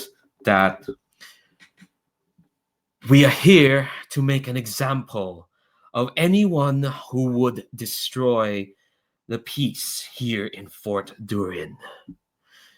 We know of other conspirators amongst you, hiding amongst decent folk like snakes in a garden. Anyone who tries to hide such malcontents will be made an example of, just like her. And there's like a crowd coming out, and sorry, I heard one of you unmute there. Okay, cool. And yeah, and I think this crowd kind of like they kind of like follow the square, and I think here's adding into the adding to the role. It was a success. You wanted information, so here's what you kind of notice. The three of you kind of like at the back of the smithy. You can see the square from where you are, and you can see as the High Inquisitor was making her speech, there's a scrawny sort of figure, like in a quite dirty cloak, skulking like in the shadows. And you can see as kind of like at the edge of the crowd, you can see they turned their back to what's happening at the square, and they etch something in the cellar door, and then they walk in. How I think I would curious. have preferred Nornia. I think that's our culprit over there, and I think that might be the way to go. Over where? The one who just carved something. Yes. That does seem like the logical conclusion. And I start pacing that way through the crowd. Yeah. So I assume everyone else is going to follow. Yeah, I mean, when has following Vero ever been a bad idea? Exactly. Yeah, it's all been good. Yeah, so I think when you get there, Vero, I want to know what sort of implements did the figure leave behind? Maybe some very small, fine carving tools. A small hammer and Nice. like chisel and some like little picks and stuff for making smaller markings. Nice. When you get there, hence, actually, before we get to hence, I'll go to somewhat first. When you kind of get to the cellar door and there's a crowd going on, and somewhat when you see the mark again, I think you failed out of the roll, so you didn't really get what the mark meant. But I think seeing it again, it clarifies in your head that like, you can tell that this is a mark for traveling. And I think you get that after having traveled through the portal, through the wardrobe and whatnot. That is a mark for traveling. But it's a reproducible mark.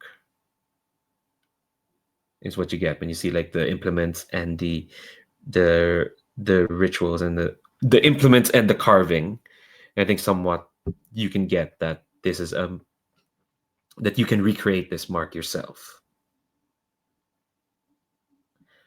And hence, buddy, hence.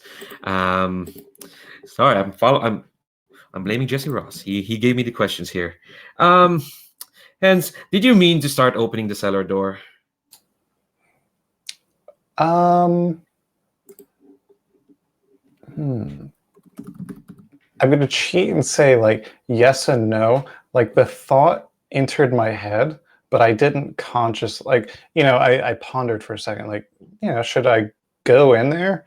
And like, I didn't want to. So I had the thought in my head, and before I even realized what was happening, I was opening it. Yeah. So hence is opening the door. Sorry to the other two. And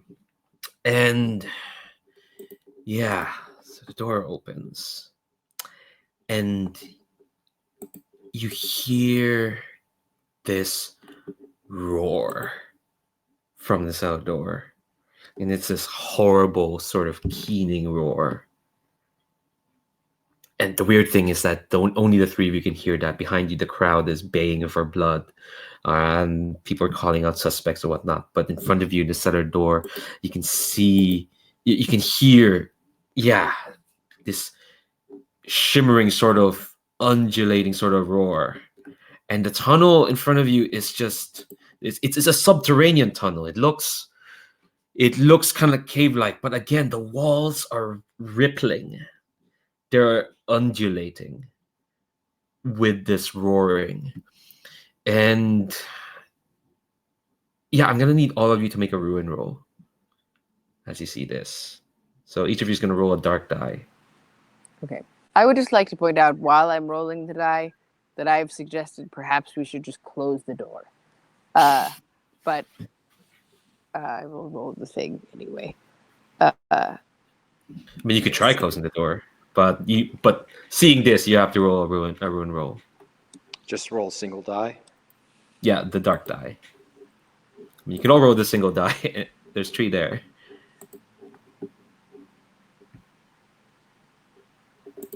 I rolled a 3. Okay, so you're fine.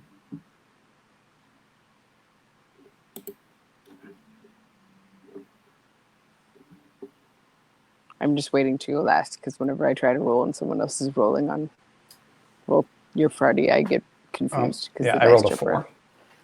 All right. All right, let me double check. And I rolled a 3. Cool. So, no one. Okay, only somewhat increases in ruin because you rolled a 4. It's not higher than your current, so somewhat your ruin's going to go up from 2 to 3. Who earns? Boo. And I think when you kind of like feel that, it kind of clicks into your head that yes, there is a ritual you can learn from this tunnel. And I think if you peer into the tunnel as it's kind of like undulating and whatnot, you can see like doors across like each like on the walls or whatnot. But yeah, for you, okay, you need a condition somewhat because your ruin has gone up. I think. What do you say when the tunnel opens up somewhat? And you kind of like click into your head that there's a ritual you can figure out. I mean, I would probably just declare something like, "I think I can figure out a ritual for this," because I haven't figured it out yet, right? So I wouldn't be telling them what it is until I've figured it. Yeah. So I think when you kind of say that, this is a hard sensation to describe. But I think it suddenly feels really cold for you, somewhat. Like it just feels deathly cold. Like it's just difficult to stay warm. It's almost like your blood has become cold. Let's just say. Oh bother! Oh Right. bother! Yeah.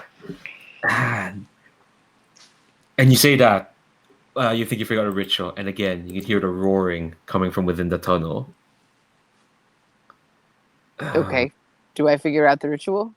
At least? No, you're gonna have to go in to figure Ah, that out. bother. I mean, you could. Let me double check. I mean, you have to go in. Then I'll tell you how you figure it out. Don't usually go towards monstrous roaring things, but I suppose one needs must, and I am a stout-hearted quester. So I will go in with determination. Nice. And yeah, so somewhat is going to lead the way. And yeah, unless the two of you are going to face the mob over there. No. Actually, I think since I opened the door, I think it's more or less like I'm opening it politely for the others. Yeah, I'm going to head in. I'm not interested in dealing with the mob. Can Nice. you politely open the door to like a horrifying roaring thing? Is that ever really the polite move to do for someone? Like, here, please enter this portal to some hellish otherworldly nonsense. I'd like it feels like one of those things where you say like no offense but like everybody knows that what's coming next is bad. Well, it's still polite. Okay. All right. Yes. Well, as horrifying as that roar is, I'm seeing the entire crowd of people in thermal, so I'm probably losing my mind slowly. Well, I am going forth determinedly, as I said. Yeah. So you come in and you notice like the walls are just like shimmering. They're glistening. And the door, obviously this other door is going to close behind you because that's just how it goes. And when you turn around, you don't see, you don't know where it is now. And in fact, you're just in a tunnel now. And yeah, the walls are these like glistening, muscular, sort of undulating skin. There's these, and the walls aren't, stone or whatnot. They're scales. They're like these undulating scale walls. It's as if the tunnel can't decide whether it's the interior or exterior of a massive serpent. And I think the walls start to like close in on the three of you unless you make a run for it. But it's kind of like it's constricting, it's contracting and constricting. And yeah, do you move forward or backwards? If I put a ward around us, will it like hold the walls off? Ooh, that's a good decision because yes, that is a good decision to do. Good decision to do. My sentences are losing me. Yes, that makes sense. So let's see. Attempt a risky task. What do you hope will happen? That it will form a protective bubble that can't be constricted, and we can figure out what to do next without having to run. Ha! What could possibly go wrong? I asked the other two. What could go wrong? Well, we could be crushed by the constricting walls. Not to death, but like, hurt. Like the pretty ward bad. wouldn't work, is what you're saying? The ward is the ward maybe could collapse. I would be mad if I succeeded on a warding roll and then it didn't work. Yeah, but right. I will. Yeah, that doesn't make any sense, does it? Hmm. What if the ward recognizes something, some article, like equipment that you have as sort of a threat? So one of your items is sort of like pushed away from you, and it's considered like part of the wall, I guess. Ooh. That's weird. I can dig it. Yeah, well, that's magic. Yeah. That stuff, weird stuff. I also have an idea, but I don't have to give it because it's my roll. Ha ha. That is true. What about you, Hens? What could possibly go wrong? I mean, the only thing I have is that something could come from behind us. Not necessarily like a person, but something that maybe wouldn't mind being constricted. Ooh. Yeah, that could be a thing. So, all right, you're doing a ritual, somewhat. So you're gonna have a dark colored die. You're skilled in rituals, so you're gonna take a light colored die. Okay. You're gonna take a devil's bargain. Were those two things the devil's bargains? I thought as much. It seems like that's what they're being presented as. Okay. I wasn't sure. So one is that something comes up behind us, and the other is that one of my objects is like repelled by my own ward. Mm-hmm. That sounds funny to me. I'll take that one. Okay, cool. So that's 3 dice. Okay. The blue one and 2 gray ones? Mm-hmm. Okay. Where did the other go? How did it end up all the way over there? Come over here, dice. Okay. 1, 2, 3. All right, highest is a 4. So you succeed, but there's a complication, and including the complication that Vero described, which is okay. So you pull out this ward, and it does like it connects weirdly with the magic around this weird undulating wall, so undulating tunnel. So which one of your objects kind of like gets repelled? I think it is my favorite spork, Oh no. which I use for many tasks, not just eating. Sporks are very handy. Better than Oh, forks or spoons. Please. Anything but the spork. I know. I'm very distressed about this. I've had it for many years. Oh gosh. Well, there goes the spork. And here's the other complication, because you got a 4. So you succeed. So you got the ward to stop the walls from constricting the 3 of you. But you see the spork fly into like the darkness. This isn't really a dark sort of tunnel. You can see like the glistening violet and black scales, and what you don't see is like on the walls are some doors, and the spork kind of like pings off a door, and it kind of like heaves open, and well, here's what comes out. See, I've got a list of snake monsters here. What comes out of this one? Okay, why not a basilisk? So, Of course, a basilisk. This is How a am I supposed to defend us against the basilisk without my spork? well, I'm sorry, but I can't even poke it now.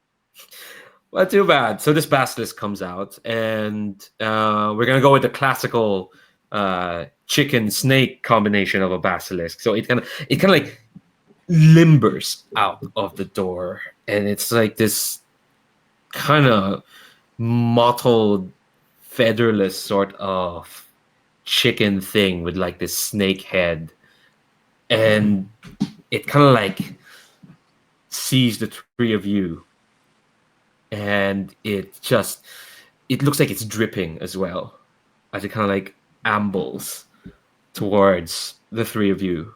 What do you do? So one of my ritual of delay is to push a person or animal slightly back in time. Does this count as a person or an animal? Oh, hell yeah. Okay, then yeah, I would like to defend us by pushing it back in time to before it came in here. All right. So, okay, let me look at your stuff. Do you think any of your, I don't know if any of your occupation or background fits into this? No, I don't think so. Okay. Devil's Bargain. I think the Devil's Bargain is you're going to notice that there are doors in front of you. Doors like where the basilisk came from. Now, there could be good things behind those doors, or there could be bad things behind those doors. But there definitely will be doors closer to you if you take this bargain. The ritual that I was maybe going to have figured out, would it help? And how do I figure it out if so? Ooh, well, that's a choice, and I'll give you that choice later once we figure out this roll. Oh, okay. Okay. I shouldn't use it for this roll. Okay. All right. So, do you want to take that bargain? Hence. The bargain is just that there's other doors closer to us. Yeah. Okay. There are other doors, and one of them's going to open. Yeah. I like that. Okay. Okay. Cool. So that's 2 dice. 1 light and 1 dark. Okay. It is a 6 and a 5. Nice. Oh, a 6 is the dark one. Yes. Okay. So yeah, up your ruin, and yeah. So what does it look like when Hens performs this ritual? I think it is actually, he raises his arm up and does like almost like a windmill motion with his arm to symbolize the turning back of time. Neat.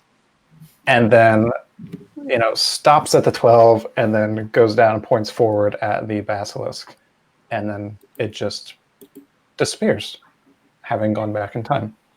Nice. All right. So I think, Vero, you're closest to the door that's opening. Okay. And I think you can peer in. And I think what's going to happen is like the walls kind of stop constricting. So somewhat can stop the warding spell.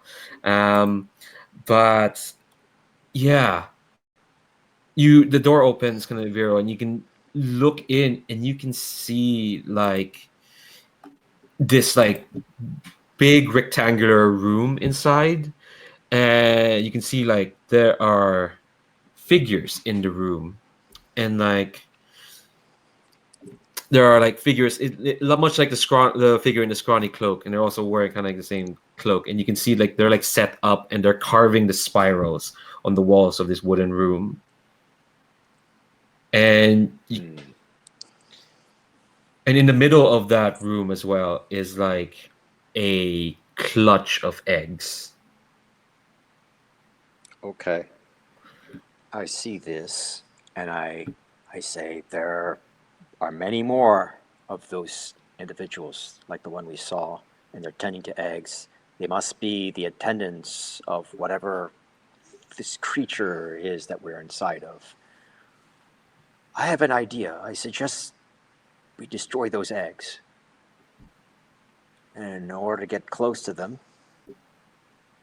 we look just like they do. They won't be able to tell us apart from their own kind.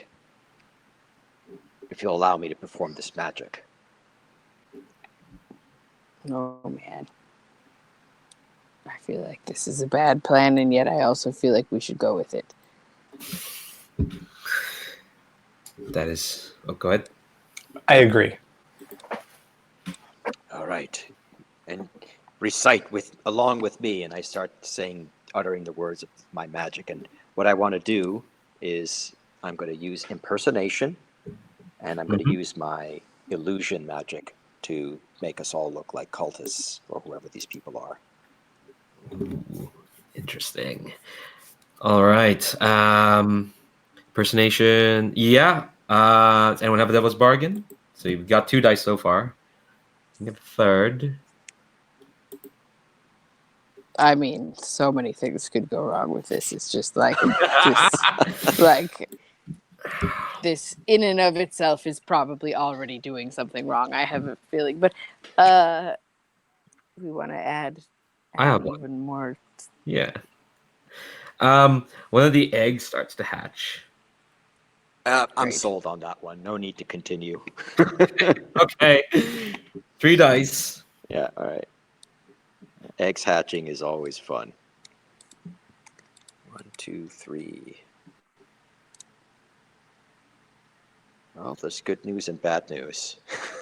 I got a 6.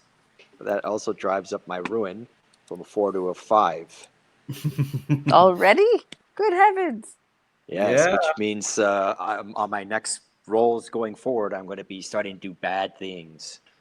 Starting Yeah. to do bad things. Yeah. Yeah, just the way you reduce ruin, because when your ruin reaches 5, you may now reduce it by destroying treasure, sabotaging your fellow treasure hunters, or preventing the use of rituals. You do these acts in a way that does not draw attention to yourself. The more it looks like an accident or simple bad luck, the better. Each time you do this, you're going to roll 1 light die. If you get less than your current ruin, you can decrease it by 1. And you can keep doing this, reducing it this way. When your ruin drops below 5, you can keep doing it. But yeah, because if you reach 6, that's over for you. So you don't want to reach 6. But yeah, I'm at 5 as well. Oh, What? geez. Good heavens! What have the two of you been doing? Oh yeah, you gotta. Okay, all right. That's I'm gonna a be 3. somewhat has been somewhat innocent and good. Yes. You've been spared from the torment of this place. Yeah. I mean, I got very cold, and that was unpleasant. Yeah, you gotta get very cold. The other 2 got a rash and slit eyes. The other one, it sees things in thermal, and I mean, Ah, if we could slow down a bit, I could try to use alchemy to make some sort of curative thing for the rash, at least. But we seem to constantly be in situations of great peril, so I yeah, I don't think you're getting out of peril that quickly. Also, that rash has gone dark and green and scaly. Hence, Oh, I'll just cover that up. I think it's a good surreptitiously. look. It's a good look. I don't know if you can see it though, Vero, because your vision has gone fully thermal now.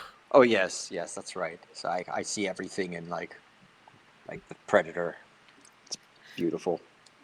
Yeah. So I think you walk, but you've disguised everyone as cultists, and you can walk in. It's fine. It's fine. Well, except for the egg hatching. But it's not. But so the egg hatches, and this kind of like, so the top half kind of like hatches. You walk in, and you can see like, yeah, these figures in scrawny cloaks, kind of like carving the spiral, and into like, it's almost like artist easels. I think you'll notice his hands. It's this almost like a studio. This room, and it looks like, yeah, they're practicing how to carve the spiral with these fine implements that Vero saw. And I think for the moment, the three of you aren't going to be noticed as kind of like one of the eggs in the middle hatches, and this like kind of like the top half kind of cracks open, and the head of like this pale, milky snake, whose head is, I should have mentioned, the size of a Doberman. Just the head alone is the size of a Doberman, kind of like pokes out, and kind of like, it looks adorable for the moment, but like its milky eyes kind of looking around. It kind of sees like the three of you just walking in. What do each of the three of you do? I mean, I'm tempted to tell the people learning to carve the symbol that they should probably stop doing that, since it seems to do nasty things to people. But maybe we don't want to get their attention. Um, could did you say Yes. that to the other two? Oh, sorry. Yeah, let me say that to the other two. Like, should we let them know? Hmm. I feel like we should let them know. I don't think we should. In fact, now that we're here, I'm taking in the full view of what's going on. I think we've accomplished our mission, haven't we? I mean, we were supposed to find out what's going on. We've certainly found that out. I mean, do we really know what's going on here, though? Like, how would we be able to tell this to someone and they could stop it? Well, you're welcome to ask one of these fine people here for the details. I just be like, you're saying we've accomplished our mission. Do you feel prepared to go and collect the reward based on what we could say right now? No, this is out of character. I think my character at this point is like starting to think of ways of spoiling the mission and working in service. So he's kind of like, we've done our job. Let's just get out of here. Right. And that serpent probably has like a little bit of it's like a charming effect on me. I maybe even find it appealing. Yeah, it's doing this thing where it's kind of like moving its head, like bobbing it to side, looking at the three of you. If only I had my spork, I could bap everyone and they would be snapped out of it. But how very beautiful! Don't you agree? I mean, we could take it with us. We could just go back and take it with us. Take the serpent with us? Yeah. It's not a bad idea, or maybe one of the other eggs that hasn't hatched yet. Yeah, I mean, that's proof. That would be proof. Yes, to take some of these tools back with us. That should be sufficient. Don't things that hatch usually hatch around the same time? So, like, if we took one of the eggs any minute, it could hatch and then be No? Well, it I'm could. only somewhat familiar with snake physiology.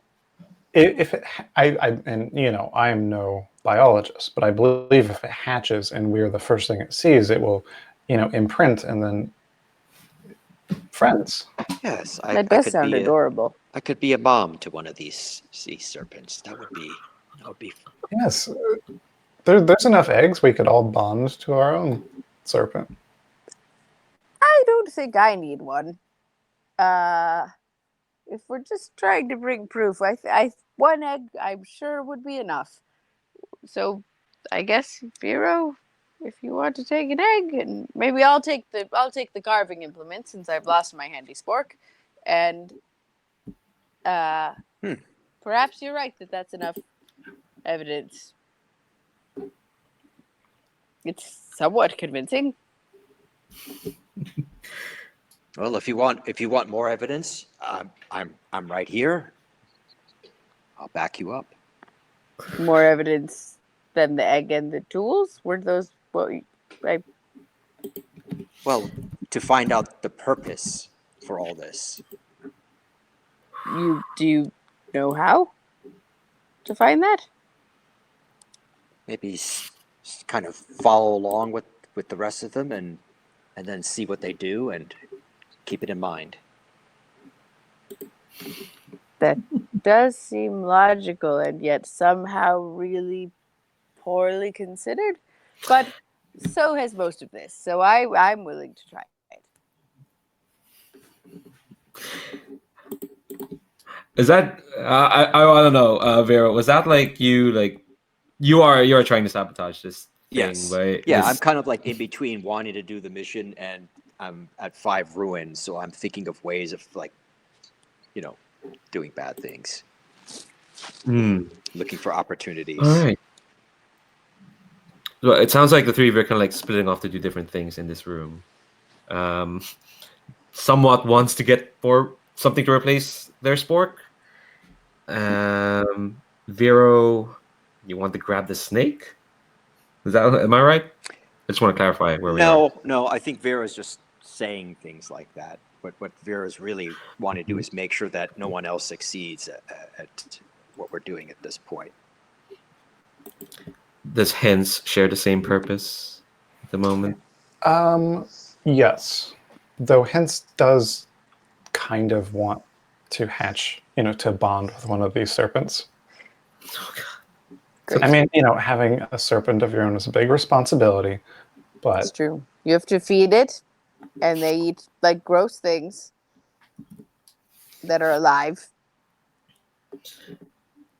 But as long as I don't have to watch it. So you're gonna take an egg then?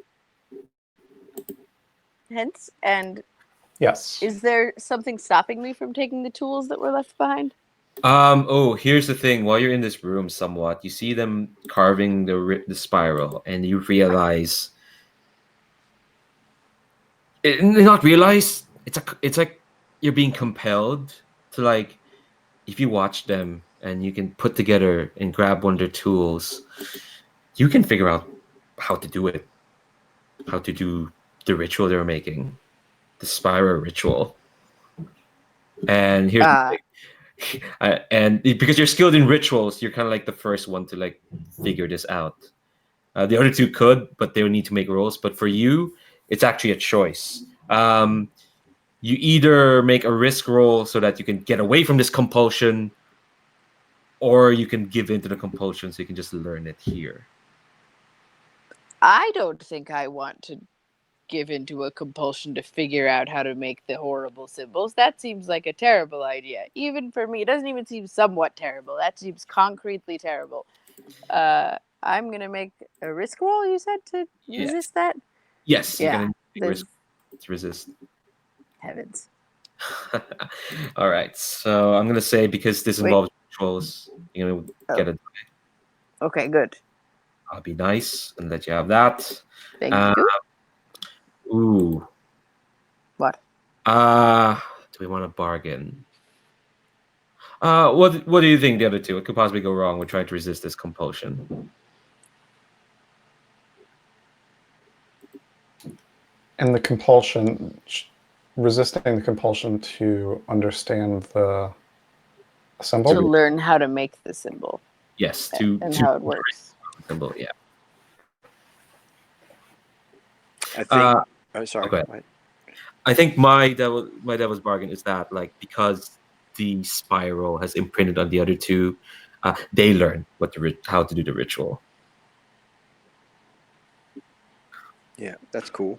My bargain is that you gain too much knowledge. that you not just learn not just this ritual, but whatever this ritual is tapping into has power over your mind as well. I just assumed that was what was going to happen, which is why I'm trying to resist it. So, but maybe it makes its presence known in this room, like it manifests itself. Ooh. So one devil's bargain is that. Mm-hmm. The other is that the other two learn the ritual. Yes, as if like something just drops it in their minds. No bother. I mean, they're devil's Not one bargain. either. I'm just taking. I know. I have a quick question about the like skill thingies. Mm-hmm. If you have more than one that applies, do you get extra dice for all of them, or is it just? No, it just says either your occupation or background, and you only take one. That's too bad, because I feel like rituals, symbols, and determination all apply in this case. Yeah, they like do. I could have all the dice. But the highest you can get is 3 dice. Yeah, I think I am not going to take the devil's bargain because my friends are already like practically, I don't know, spiral zombies or snake spiral zombies, or I like the last thing I need is to give them the spiral, and I'm pretty sure I don't want whatever's behind it showing up either. So if I learn the ritual, I learn the ritual. So I'll roll the blue die and 1 gray die. Oh, so you're taking a dark die. Cool. I thought I had to take a dark die. Oh no! That you only do that if you're performing a ritual. Oh. If you're performing a ritual, you have to take a dark die. Otherwise, it's a choice. Okay. So what am I rolling if it's a regular risk roll and I have a helpful thing? You're gonna roll 1, just 1 die. If I didn't have a helpful thing? Would I just not roll at all? I would automatically lose? Oh yeah, hold on. I'm not sure. I'm not sure. I think for that, then you're in a situation where if you want to do it, you'll have to take a devil's bargain, or you'll have devil's to put your bargain body or at a risk. dark Yeah. Yeah. I see. Okay. Well, that's annoying. Okay. I don't know whether I should just roll the 1 or I should take. This is a terrible decision. I hate decision making. We are at the end game of this session, so if I roll the we're close enough. If I roll the blue die, that just puts me at risk. It doesn't do the devil's bargain, or is that like? Yeah, it doesn't do the devil's bargain. If you roll the blue die, you're at risk of upping your ruin, but that's about it. I will roll that 1 and 1 gray one because I'm already behind everybody else in ruin anyway. It's not a race. It's not a race to be a spiral snake zombie. I know. I've been trying to hold back, but 1 die does not seem like a good way to win a thing, and I would like to. I don't know. Go ahead. 1 light and 1 dark. Oh boy. I got a 5. Oh, you got a 5. Okay, cool. So I was looking at the wrong. Wait. Didn't Okay. Sorry, I thought you rolled because it said the last roll's a 3, so I thought you rolled the 2 leftmost. I rolled 1 blue one, which was the one that came up with a 1, and 1 gray one. And I thought the gray one I rolled turned into a 5. Did I hit the wrong one? I think so, because it says here. Do you see it says their last roll total? And it says 3. Oh, I thought Yeah. okay, that's fine. I looked at the wrong one. Yeah. So that's okay. You fail and things get worse. Okay. Here's what happens. Suddenly, this torrent of knowledge fills all of your heads, all 3 of you. Oh, for Pete's sake! And That's the devil's bargain I didn't take. yeah, but this is a Peter. failure, so it just happens. So here's the ritual you get. And you can add it here, and you can feel the knowledge of how to carve it, how to imbue the right magic into it. So if you want to add this to your character sheets, there we go. Is that just for her character or for everyone? All of you. Every single one of you. Okay. Sorry, Jones. What is this called? This ritual? Spiral. I put it in the Spiral. Jitsi. Oh, okay. Yeah. And here's what the 3 of you kind of find out once you figure out how to do this. This is a ritual that can take you anywhere you want, Even Narnia. if it exists. I've become rather obsessed since going through the wardrobe. Been waiting since childhood to go through a magical wardrobe and have something exciting happen. And I don't feel like the Snake Land was what I was hoping for. Yeah. Yeah. So I think another thing happens when you once you kind of feel this knowledge. The snake that hatch is just looking at the three of you, and it starts to like slither out of its like eggshell, and it kind of like Great. not stands up. I don't know how a snake stands, but it kind of rears up. The like S-shaped thing that they do. Yeah, the lovely S-shaped thing, I would. and it kind of like starts hit. Yes. Go ahead. I would like to do a reduction roll. Mm-hmm. And What do you do? What I want to do is I say, "Oh, it's so beautiful. Look at it. It's a supernatural being. We need more of them to come out. The world needs more serpents." What's a reduction rule? It's a way to bring down your ruin. Basically, if Oh. hunter sabotages the what's happening to the other hunters, they can try to roll to reduce their ruin. Keep going, Vero. I say, so did the two of you also feel that new knowledge? Yes. Yes. Quite a What, thing it was. what do you plan to do with this knowledge? I would like to escape to Narnia. This world has just... I'm not into it. Reward be damned. Escaping does sound good. We could escape with the serpents, bring them with us. That I mean- seems like not escaping this situation. Well, Like we bring the escaped the cultists. dangerous things to the new place is the opposite of escaping from them. Yes. How dangerous is it? Has this tiny little serpent, has it hurt you? I mean, it's hissing at us. I don't feel like it seems friendly. I'd like to, while we're having this conversation, I would like for my character just sit on one of the unhatched eggs, like a chair, just kind of like sitting on it. Okay, that's a reduction roll. There we go. Roll, And I'm trying to make it not seem like it's on purpose, but my weight is gonna cause that, hopefully that egg to kind It of crack. clearly is. Yeah. Oh, I see. I thought you were trying to like incubate it, like sit on it like a mother hen.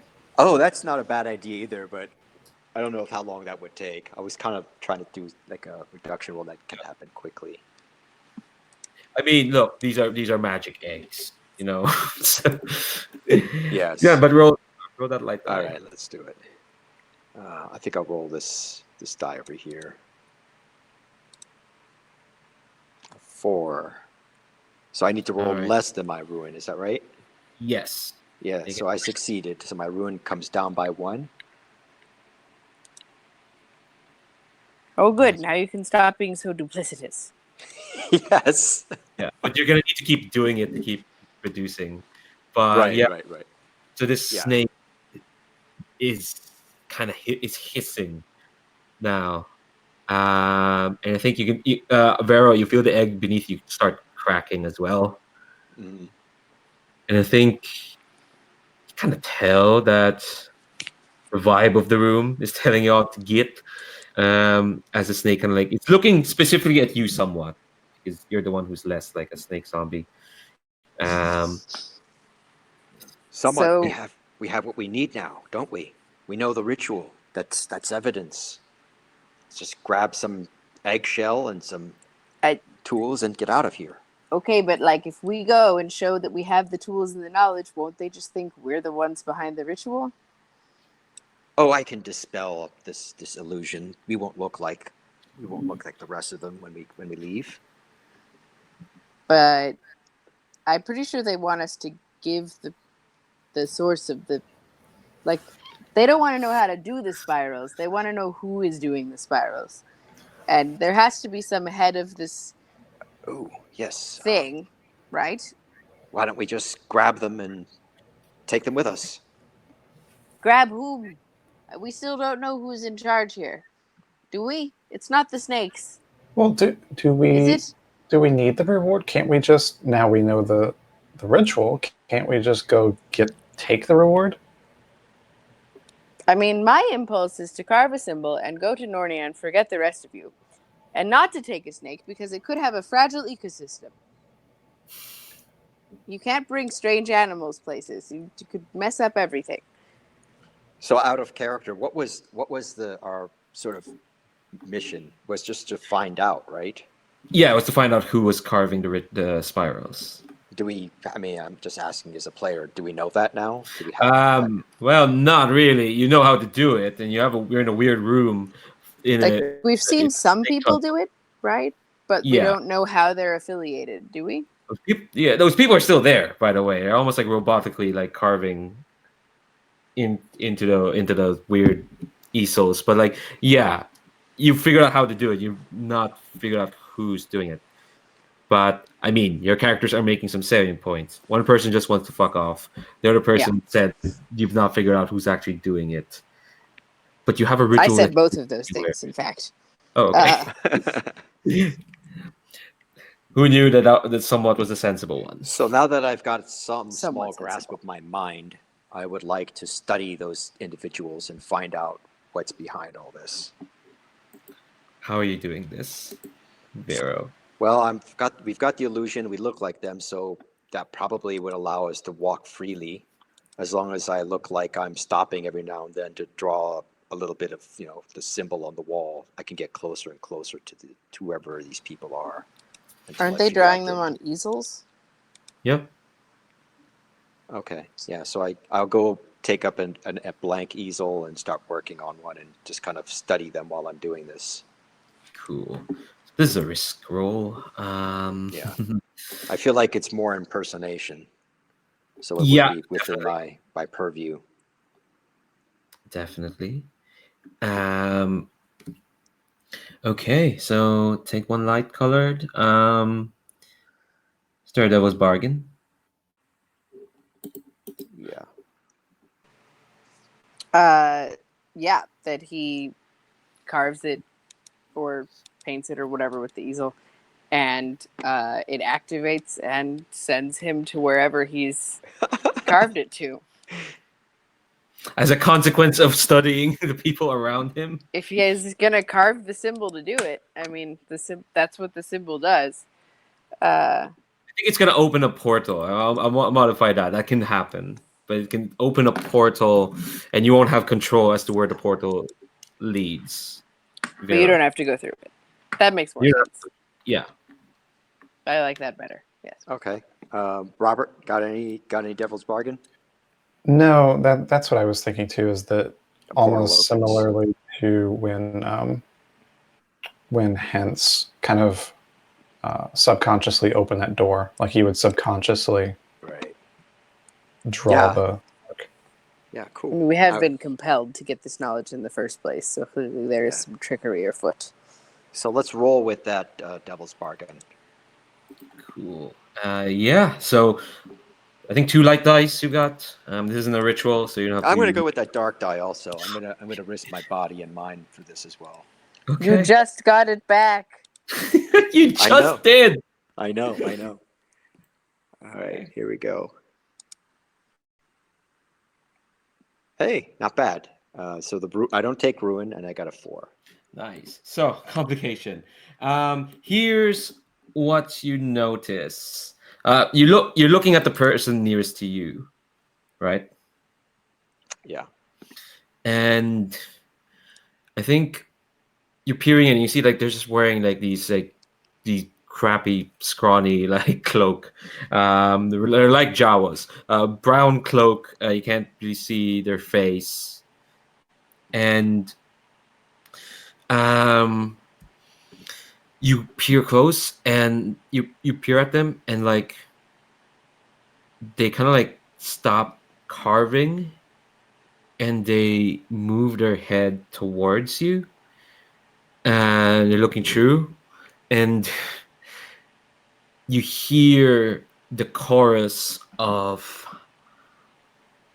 you hear a chorus of hissing coming from their hoods, and like a bushel of like snakes kind of like poke through the hood, like these small like silver snakes with these glimmer red eyes, like 10 of them coming out the hood. So it's like little Medusa snakes popping out. Yeah. Gotcha. And they're hissing at you, and they say that you are not spawn of the world serpent. Well, that's useful. The world serpent. You are not its spawn yet. I'm gonna need to ask you to make a ruin roll because you're seeing 10 snakes come out of this body. Oh, sure. Oh, just that one die, right? Yep. Oh boy. I'm You're still, fine. I'm still good. Yeah, you're still good. You're still good. This So here's seems the other very normal to me at this point. yeah. The other complication that There we Devil's go. Bark. Oh yeah, can't do it like that. So the portal you're carving, it opens up as kind of like the acolyte in front of you. In fact, every acolyte in this room kind of starts carving, but the one in front of you, the one with the snakes coming out of its hood, stands up. As the one you're carving, you feel the ritual like solidify, and you can see that actually the easel, you can actually open it up, and you can smell this that noxious bile smell coming from that wardrobe suddenly like fills the room, and you know that a portal has been made, like through the world serpent, and the snake bushel kind of like moves a bit closer to you, Vero, and it's hissing, and you can hear like the rattlesnake coming in, and I think the snake that's already hatched, it's still kind of like watching you somewhat, but I want to know like what are the other two of you doing. That's kind of like the three of you can smell the stench from the portal that just opened. I want to know what Hens is doing actually. That's all this is coming down as going on. That is a good question. Because there's not a lot of good options. No. It's almost like this game's designed to put you to lead you down a path where there's no good options. So what was it? Did we see through the portal that opened up? No, it's you can tell the portal's open. The door in the easel is kind of ajar. You can smell. You know it's open because you can smell the stench. Right.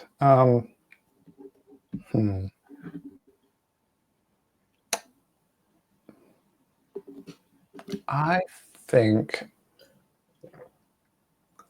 just do the thing that we did before with the door and kind of cover up my face a little bit and then try to peek through it. If it's ajar, take a little peek.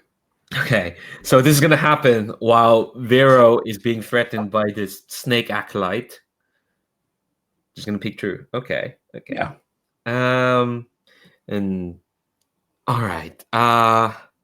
No, I think I'll let you do it. You learned how to like do the thing. Yeah.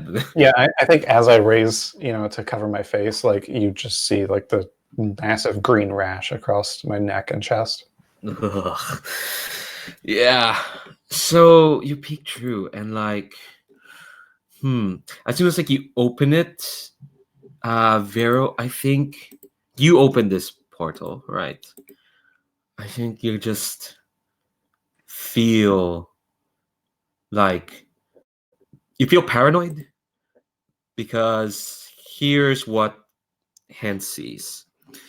They poke through their head to the portal, and they see like this artist studio, and you can tell it's an artist studio. Hence, you've been there. It's this lovely, like, sort of. I'm imagining like there's windows where sunlight is coming through, which is weird because last time you were out there was night. When there's sunlight, there's some paintings being made. Actually, I shouldn't let you describe this, Vero. What does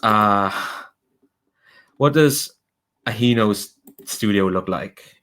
Ahino, the debauch painter. I'm asking you this, Vero. Oh, sorry about that. I'm having some issues with my controller. It's like a really elaborate, almost like Renaissance style. Lots of beautiful things hanging on the wall.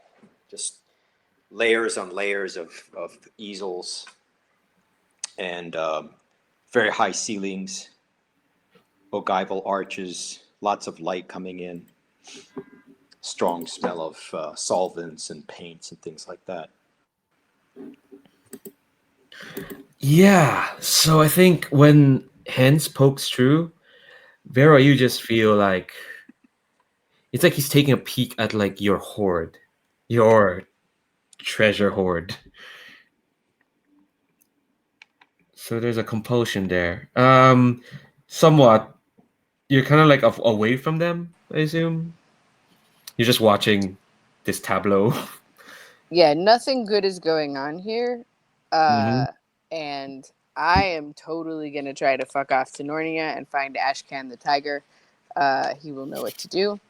And there will be no snakes coming with me. And if my companions want to stop being all crazy and snake infested, they can come. And otherwise, I'm going to try to close it behind me. Okay. Okay. So how are you doing that? Well, I've got the knowledge, right? Of how Mhm. to do this spiral and make it go wherever I want. So Okay. I think you'll do this as the snake is watching you. The snake is still just watching you. The big snake. yeah, I know. The faster the better with the getting out of here, really. Okay. All right. This sounds like another risk roll. You're doing a ritual, and we've Yeah. done this. We've done the shebang with the ritual. So you want one light, one dark, and we'll have a devil's bargain for this.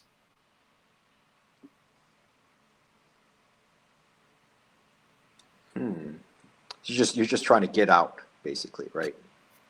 Yeah. I mean, I'm trying to go to a specific place because I've been hoping we would get there anyway. But Okay, here's the devil's bargain. I think one of the serpents follows through. I can't contaminate Nornia. What would Ashcan think? Any other ones? That was my one. Yeah, Go I ahead. can't really think of much other than that. Yeah. No, I'm not going to contaminate Nornia with a snake. I guess I'm already risking mind and body by taking a risk roll, so I can't take an extra risk die. But yeah, no, I will not take that devil's bargain. Like, Narnia is sacred. Yeah. Okay. All right. So one reroll light. selected. I got All right. a 5 on the gray one this time, right? Because my roll Yes. total was 8. Yes, you got a 5. Ha! So To Narnia! I've been Okay, waiting all right. since I was a child. for real? Okay. The complication does happen. I think we're close to wrapping up Does anyway. it happen? Isn't a 5 like a success? It's a success, but there's a complication. Oh, So you will succeed, but there's a complication. And I think this is gonna feed into kind of where we're ending. But like before we get to you and how you get to Narnia, sorry, do you want to get sued? Exactly. Exactly. Vero, you know for a fact that you've just opened a portal to Ahino's studio. Oh, And I yes. think even like Hen sees there's a figure in there working. I have to destroy it. I have to destroy it, all of it. God. Oh God. So what do you do? I think at this point the snake acolyte is almost is again watching you, just like expectantly, as if like I mean, it said you're not spawn of the world serpent yet.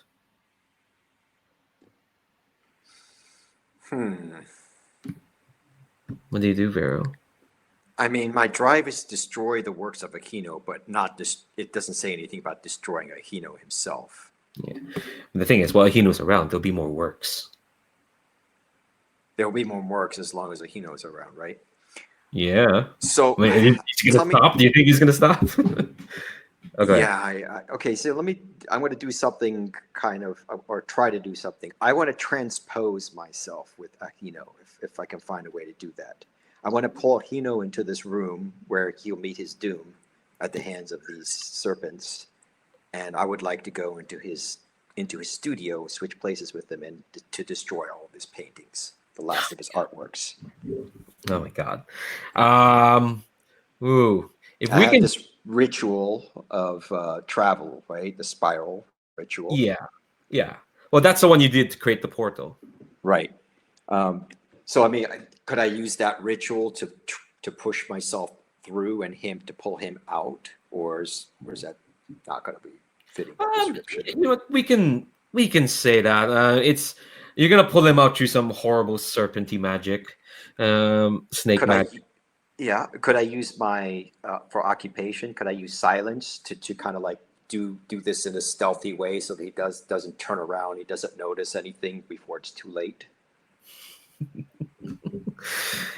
know what? I'm a fan of. I try to be a fan of my players. So I'll let you have that. I know.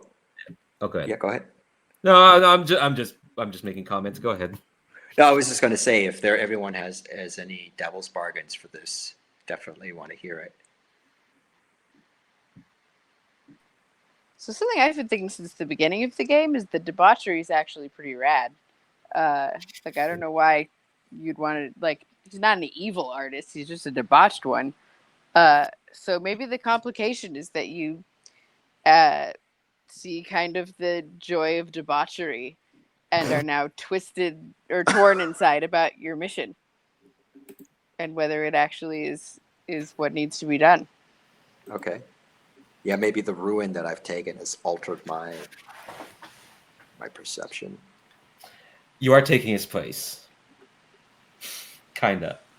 Yeah, I mean, maybe that is the devil's bargain, is you do destroy his work, but you carry on his legacy.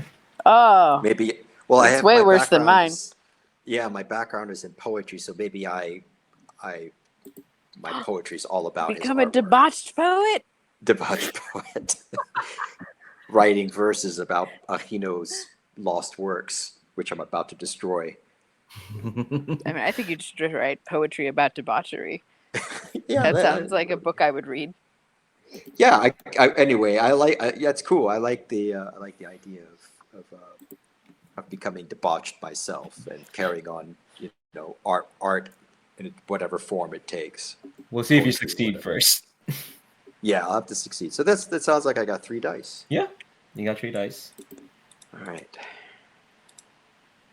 I'm really rooting for this one. I'm excited about it. So my ruin does go back up to 5 because I got a 5. No, it only goes up if that's your highest die. Oh, okay. So I succeeded then. Yeah, you got a 6. Hell yeah. Okay. All right. So I think. Okay. All right. I think we've managed to set up, because I think we're gonna wrap soon-ish. Yeah. So I think we've kind of setting up where our characters are ending. So I just want to go to Hens. So your 2 compare. Yeah. You see, we thought someone was a sensible one, but they've backed off to some realm they made up. I didn't make it up. Okay, all right, okay. The newest did. Okay. Vero is, well, we'll get to that. Hence, so I think I should just ask Hens. You've got this ritual. You can go wherever you want. And I don't think there's anything stopping you from doing it, from using it. I think this reward is kind of moot now. I don't know. I shouldn't speak for you. How are you feeling, Hens? I think Hens, if this is okay, wants to teach Ahino the ritual as well. You gotta be kidding me. Okay, so once the switch happens, and then I mean, Hino's I've studied his works. My style is very similar to his. The student has become the master. oh my god. Hey, this is excellent. Everything about the way this is wrapping up pleases me. Oh god. I Okay, didn't all right. think you could end a trophy game happily, and yet here I am, so happy. Yeah, there are ways to end it happily. I've seen it. It just happens. It's kind of like the worst kind of happy. Usually either the most horrible people win, or it's not what they expect. This is kind of like a mix of that. This But feels like a great ending. I mean, Debauchery, teacher becoming the master, Narnia. Like, that's fair. I do want, because everyone else had to set a roll. I do need a roll for you, hence, because I from you, hence, is it just to like. Actually, you know what? No, I like the image. I do like the image. Maybe I won't make you roll just because I think once Vero does the switch and Ahino's there, and obviously Vero expected Ahino to be eaten by the snakes or whatnot.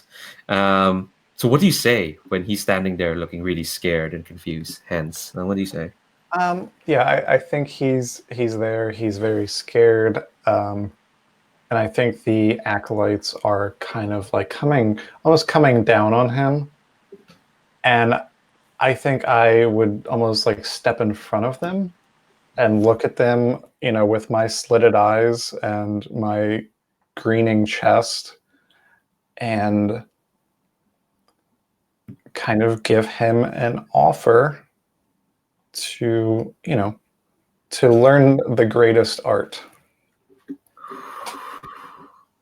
But I think making it very clear that it's the offer is, allow me to teach you this amazing gift, or they will teach you what they know. Oh my god. All right. Oh my god. Okay. Epilogues. Okay. I guess we're going to epilogues. Holy. Oh my god. I'm okay. Okay. All right. I want a final shot of each character. That could be that for Hens, or if you want another shot, that's fine. But like, yeah, I want a final moment from each character as the world serpent has gifted them opportunities that they've taken. The world serpent probably didn't expect them to use those opportunities in such ways, but well, they don't get to decide how you use them. What matters is that you've used them. So what's the last we see of each character? Once you have like a image in your head, feel free to jump in. For Vero, it's going to be a montage of shots, casting the spiral ritual, going from museum to studio to student. Wherever Ahino's artworks reside, I'm going to those places, destroying the artwork and composing a debauched poem for each of them that I recite. Go ahead. The last shot is Vero reciting his poems like a madman in some sort of medieval coffee house that we cut away. The other funny thing is, having given Ahino that ritual, are you ever going to run out of works to destroy and replace with poetry? He's changed his canvas, though, hasn't he? He's now painting with poison and serpents. Is he still doing paintings, or who knows? Maybe that's up to Hens. But yeah, what about the other two? What's the last shot we see of them?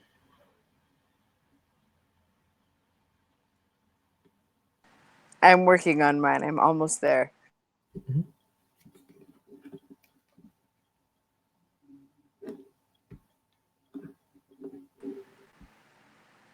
Hence, do you want to? Yeah, so I think Hence does take Ahino under his wing, which is crazy.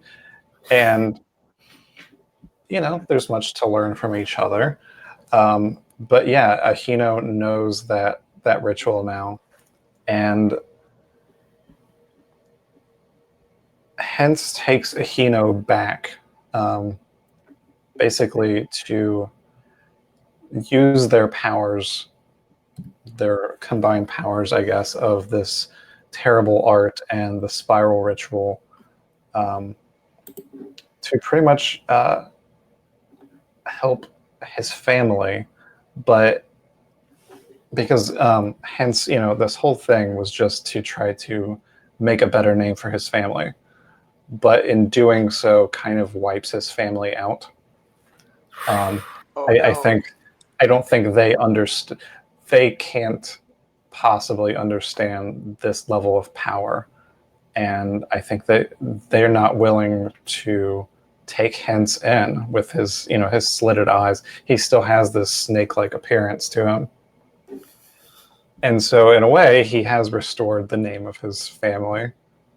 And Ahino and he they are now the family, and they travel together, creating more works of art and more spirals.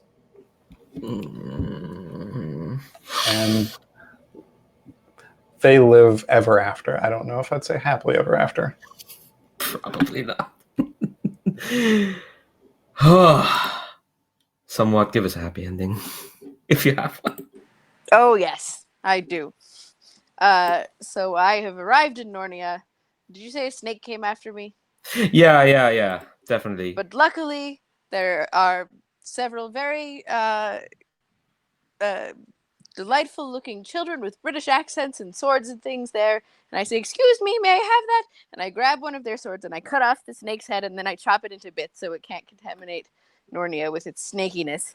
And then I set it on fire. And then, as we are all toasting some marshmallows over the fire, I look up, and in the distance, on a hill, is the most majestic tiger you could ever imagine seeing. It just radiates wisdom and kindness, and I know the time has come, and finally, my dream since childhood is coming true, and I will meet Ashcan. And I think the world serpent's fine with that. 2 out of 3 ain't bad. Oh dear, Harry's gone. Yeah, 2 out of 3 ain't bad. But I think the world serpent's fine. The spiral. It's like the subtitle of this game.